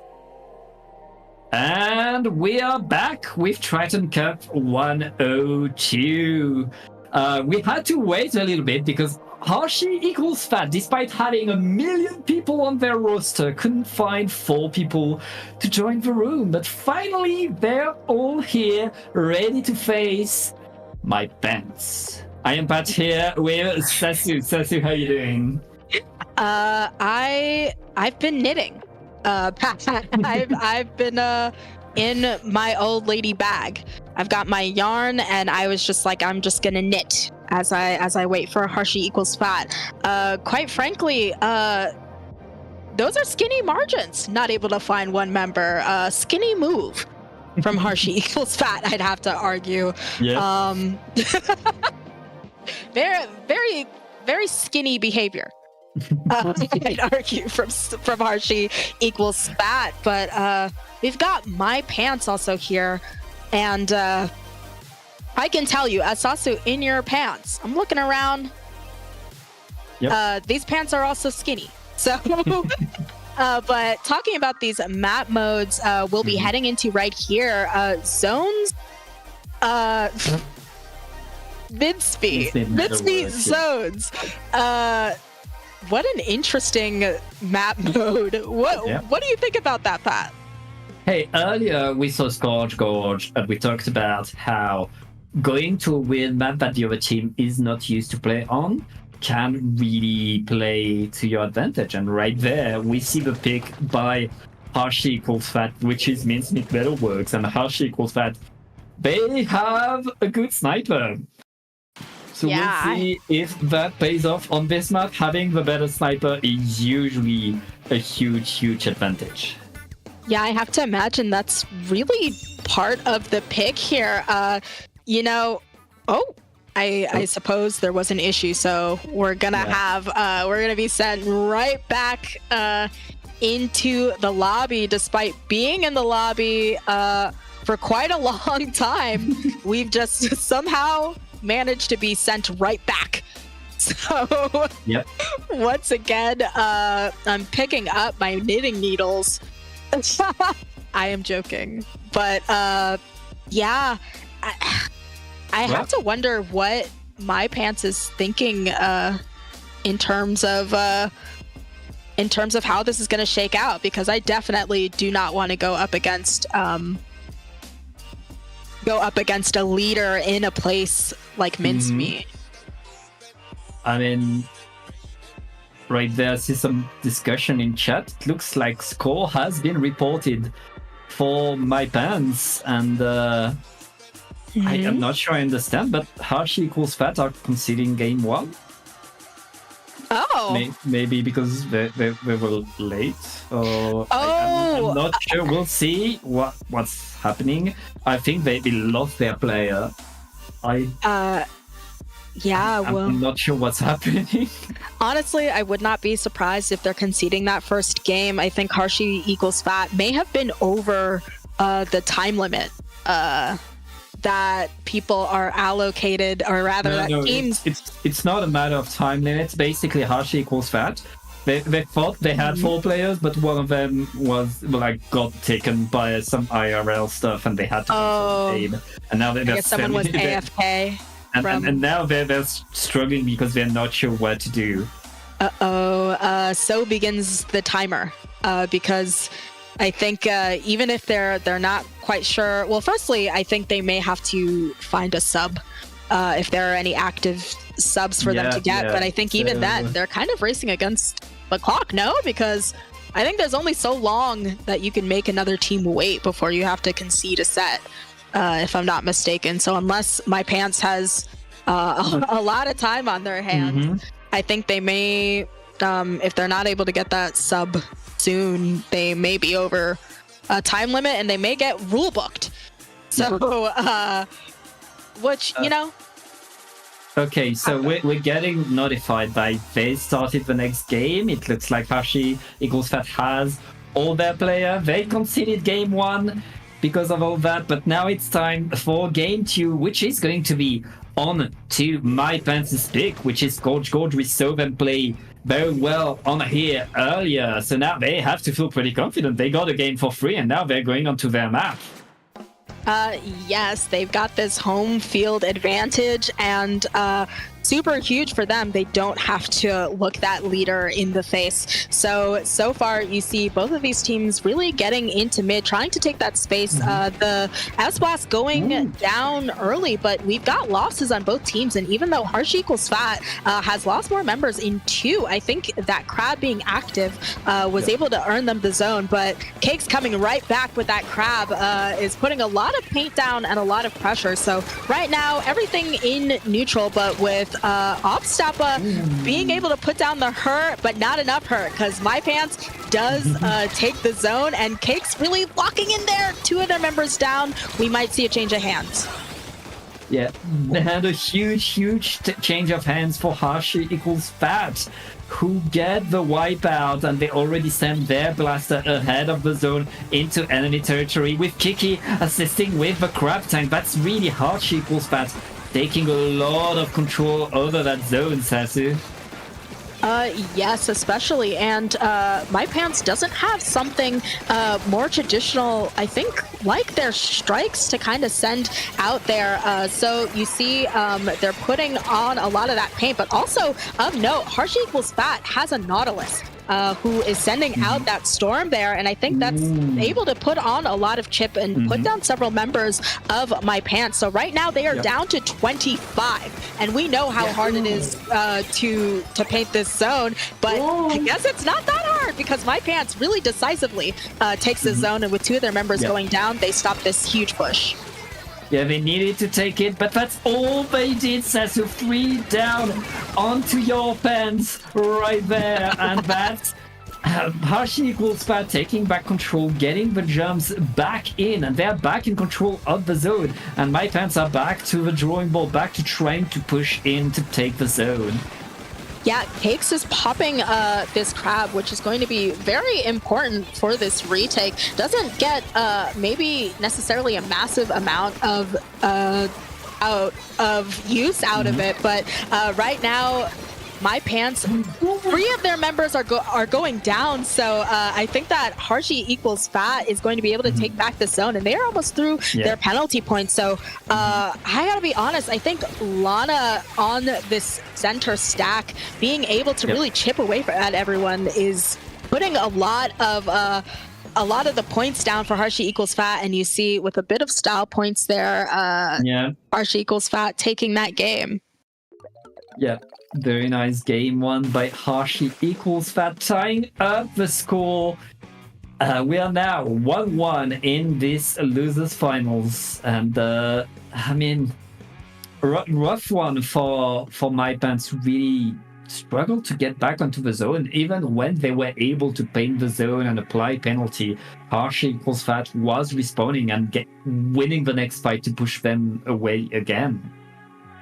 Yeah, I think that perhaps we might have had a bit of an issue with the specials there. Very little amount of retake for My Pants, which makes it very difficult on a place like this. I think if you're dominant, if you can kind of smother the other team, it's going to be very easy to use these more aggressive specials they have. But we'll see if we're looking at some changes in that comp that are more retake heavy, especially because we're heading to umami zones. And you know as well as I do, you can really lock out a team here, especially when the other team has a pencil and you've got an edit. Yeah, you really need to be able to push. You really need to be able to take control of that top mid so that you can paint both of the zones, so that you can put yourself ahead now. All the pressure is on My Pants right there. Hashi equals Fat. They conceded game 1 because of rules, because they didn't have enough players to play the game. Now they're coming in full throttle with a dominant game number 2. And it's on My Pants to stop them in their tracks, going on to Umami right there. So that's a map that was chosen by Hashi equals Fat, and it's really on My Pants to stop that momentum right there. Yeah, honestly, I think that Harshy equals Fat has a really strong comp for here. Kind of no wonder that they would pick it. Of course, they have that Booyah Bomb, which I think can be super useful on a place that has a split zone. Of course, you can kind of put that Booyah Bomb, displace people, and also throw it on the other zone, and then get down from the Booyah Bomb and just start painting where you are, and kind of cap two places like that. So, yeah, I think that especially My Pants having that Luna Blaster, we'll see if they make any sort of adjustments or if they think that, you know, what they're using is gonna work for them. Well, enough yapping, time to play the game. It looks like My Pants are not changing their comp. Same as well on the side of Hashi is Pat. And now let's get right back into this game. Both teams trying to take control right there, running forward for the first fight. Yeah, and it seems as though even though My Pants gets there a little bit early, of note is that you have Opstapa on this center stack there, and I think that comes to a lot of who controls who really controls the zones here, but they drop and they're able to give that off to My Pants. So My Pants able to get that zone. Right now it's in neutral. 3 members going down on Hashi equals Fat. You have that very brave Nautilus trying to go in there, but they do go down. That is a delayed wipe, and now My Pants is well poised to see if they can get this lockout. Yeah, My Pants. Very nice control right there. They're making the points and countering that crab, forcing it to run away, but they get splatted in the hammer. Still a better special is the grab tank, I'd say. Yeah, 3 members going down from Hashi equals Fat. That's going to be a delayed wipe due to JJ just camping that jump with style, and you see still 2 members down. Yeah. So My Pants able to make it down to 60. A funny little +1 for Hashi equals Fat, despite not really having any points down. But Kiki pops that crab to put on that pressure, meaning no one can really stand in that right zone. And I think with this Booyah Bomb coming out, finally Hashi is Fat able to put a little points on the board and put some pressure. Yeah, and right now we're in a 2v2 up in between these two teams, and the 2v2 is won by My Pants, who are still in control. Paint the of zone. They need to paint the zone. They need to paint the zone. I mean, there's not much penalty to apply, but painting the zone is always nice for My Pants, who are back into scoring territory. They only need to get rid of that big penalty. Listen, I told you, Pat, it doesn't matter how high level these teams are.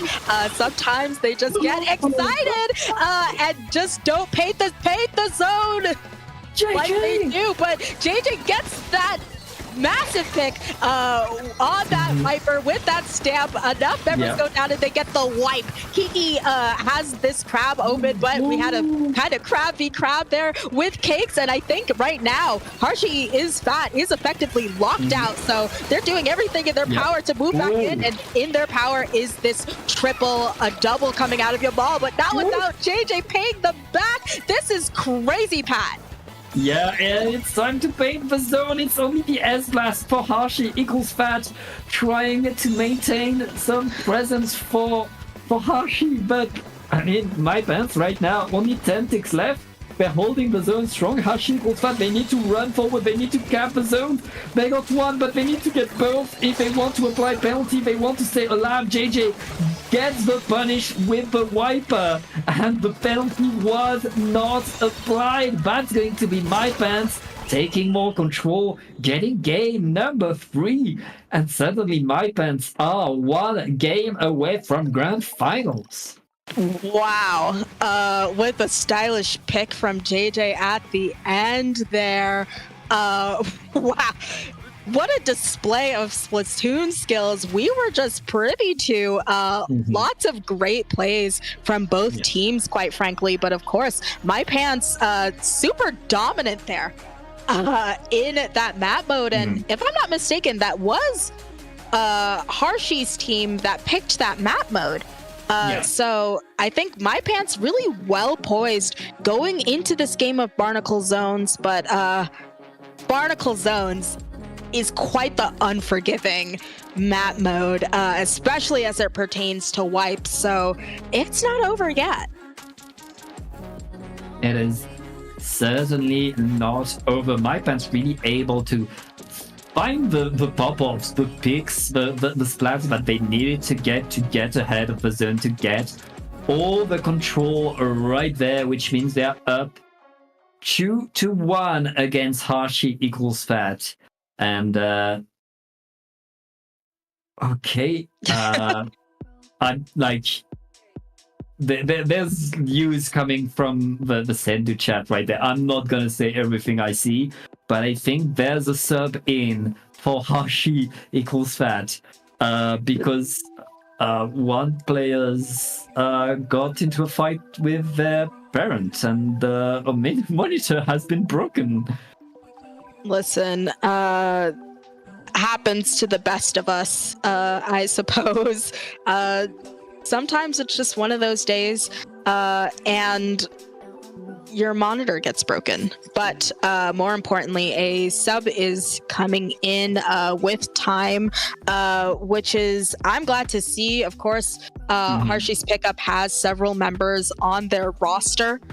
So I guess they're making good use of that, and having a sub come in. So we will be seeing that, and we'll see if hopefully, we know that everyone on their pickups on their roster is definitely a friend of Harshi's, but sometimes it can be a little bit difficult to just have someone jump in, and especially at match point, really get it together, lock in, and pull it through from the team, especially with no warm-up. So we'll see how this goes for them, or if maybe this is the change they need to possibly get into a reverse sweep. Not necessarily a reverse sweep, but that wouldn't be a reverse sweep. Yeah, I mean, these two teams, they both taken a game of the games that were played, so we still have very much between these two. Let's get into Barnacle and Dime, and I think it's Liam that joined us on the side of Archie equals Fat.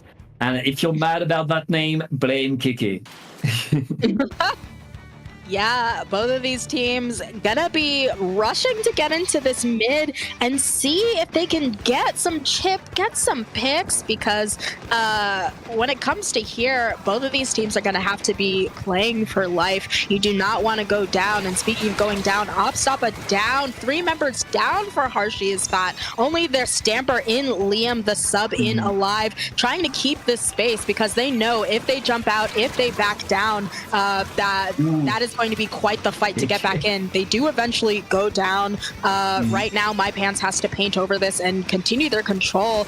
Kiki in that crab doesn't get much use out of it, but you see Harshi is Fat, really fighting to keep this space so they do not end up getting spawn camped. Actually, they maintaining their presence right there, but they're not able to go ahead. They're not able to get to paint the zone, and they lost 2 players. Liam in that zip is going to be punished on the landing. 40 ticks left for My Pants right there, and they're still scoring. Hashi equals Fat. Now they have 1 push left to go in, 1 push left to deny the push, but My Pants, they're holding incredibly strong. Yeah, and with 3 members going down, let's see if they're able to get this, but if they're not, I think that's just going to be about it. This is a really large map mode, and there's just not that much time for them to get back, but they proved me wrong, get an appropriate pick, and I think they're going to be able to possibly cap this, but 2 of their members go down. We'll see if they're able to pressure here. There's 2 up on either team with a crab open, so with this paint over, we'll see if My Pants is able to get the win, and with the stylish wipeout, that is the whole set for My Pants. Listen, Pat, I'm clenched. That was a lot. And that was My Pants popping off again, winning every fight it seemed, and getting an incredible victory right there. They are now going to grand finals. Where you Yes, an absolute congratulations to my pants. Listen, Harshi is fat. Definitely kind of had their work cut out for them with all of their technical difficulties, of course, having to concede that first game. But stuff happens. One and two, I have to give it up to my pants for really showing a strong showing and kind of making it clear that they did not simply win this set because they had to have a game conceded to them. So both of these teams are very strong, but definitely congratulations to them both, and especially my pants, who will be heading in to grand finals.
Can we talk about the truth? I wanna know, no, I wanna know. Can we talk about me and you? Can we talk about me and you? Can we talk about the truth? I wanna know, no, I wanna know. Can we talk about me and you?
I am broken, words unspoken. I'm afraid I'm drowning underneath. I got lost inside my feelings. Now I can't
Hello, everyone who's still here. Welcome back. But I'm Sasu, and I'm here with Pat.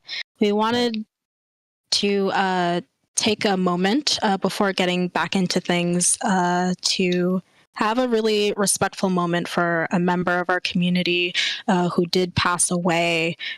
So for a moment on the stream, we're just going to have a moment of silence for Gamer who recently passed. Yeah, I mean, we think everybody at Dapple, like, we care a lot about this community and mental health overall. So, a reminder that if there are people you love, you can tell them and make sure they're okay. Now, some silence.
I don't know, Sikike is muted.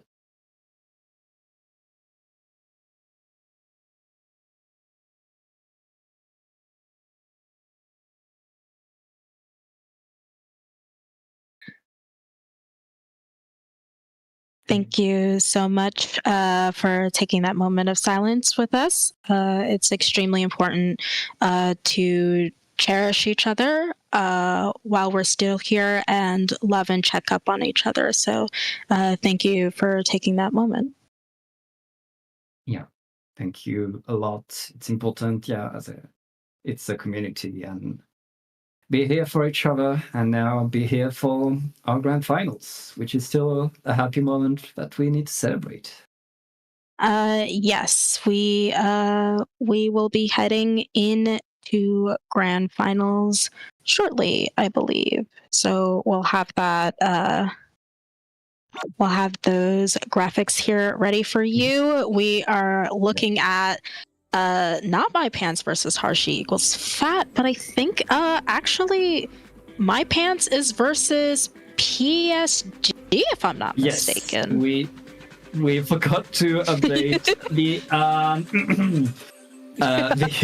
overlay, but yeah, PSG is waiting in a grand finals on the winner's side. My pants have gotten the upsets to get here, but now they have to get the upsets against our seed number 1, the team that has absolutely dominated this whole tournament, which is PSG, aka Paris Saint-Germain.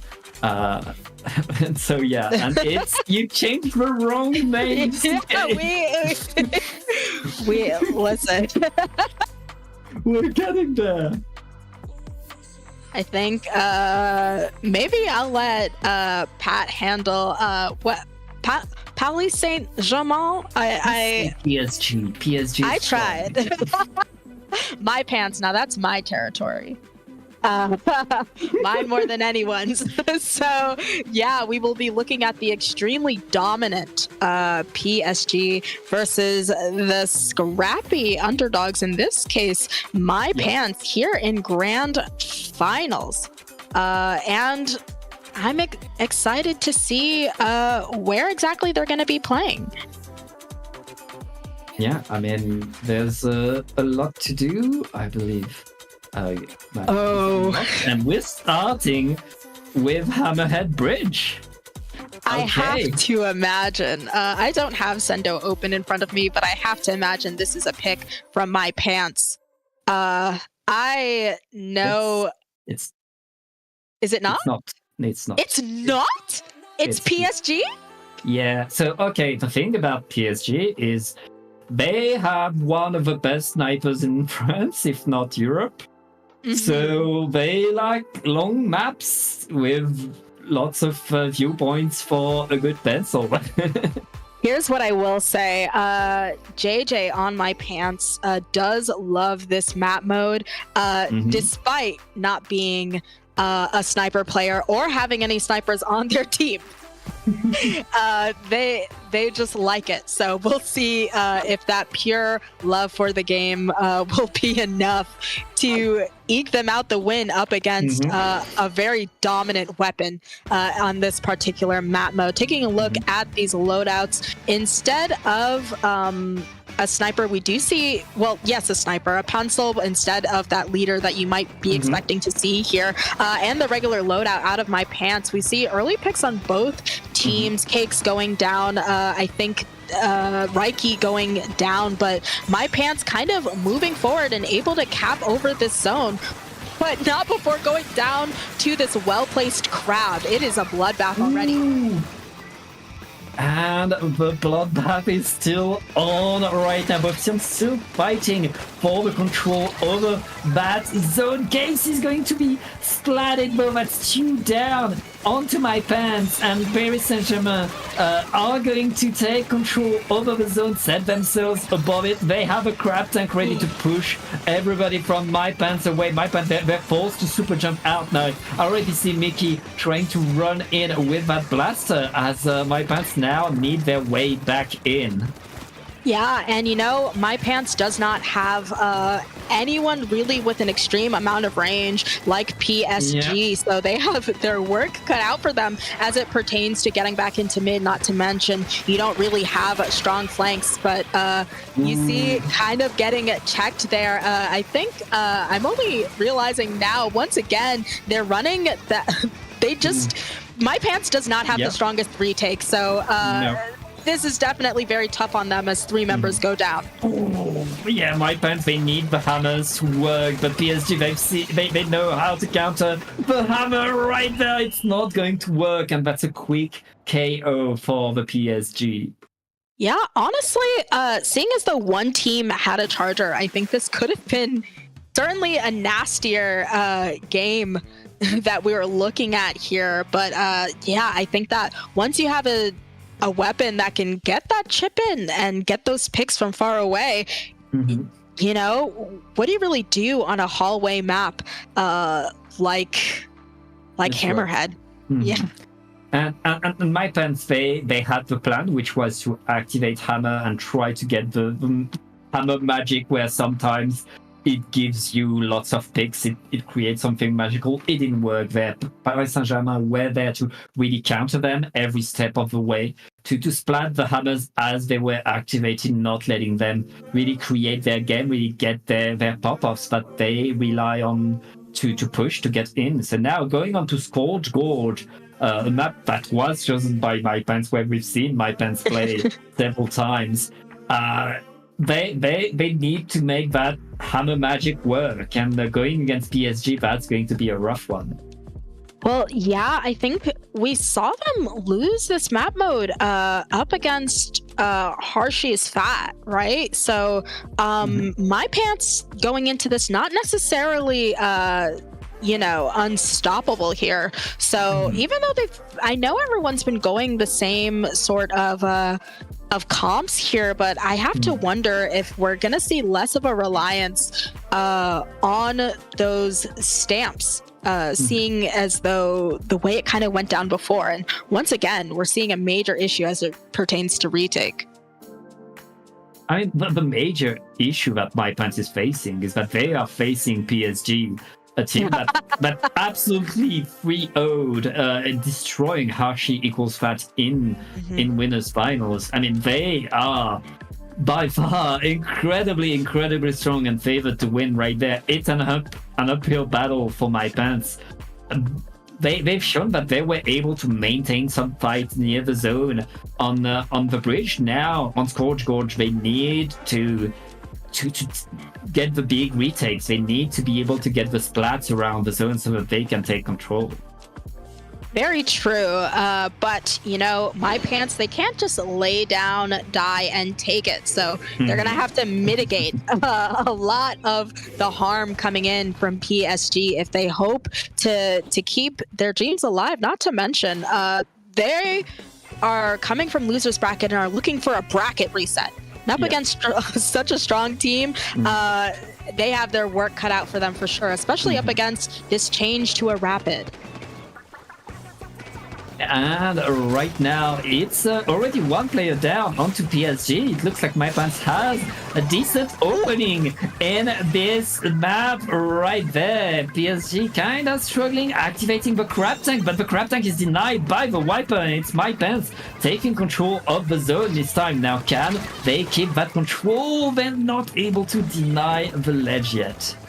Yeah, JJ really making work of PSG, but of course, PSG working really hard to cap this zone, which is not an easy task. Of course, we see a bit of a punish there from Adapt. Reiki making work, trying to get out of here alive, and they're able to do it, but not without punishing JJ. That is going to be a huge pick for PSG, seeing as though JJ has been making quick work of some of their players, and with that tactical jump out, we have a change of hands in terms of the lead. Yeah, this is the part where MyPants really need to pop off. No, they jump out!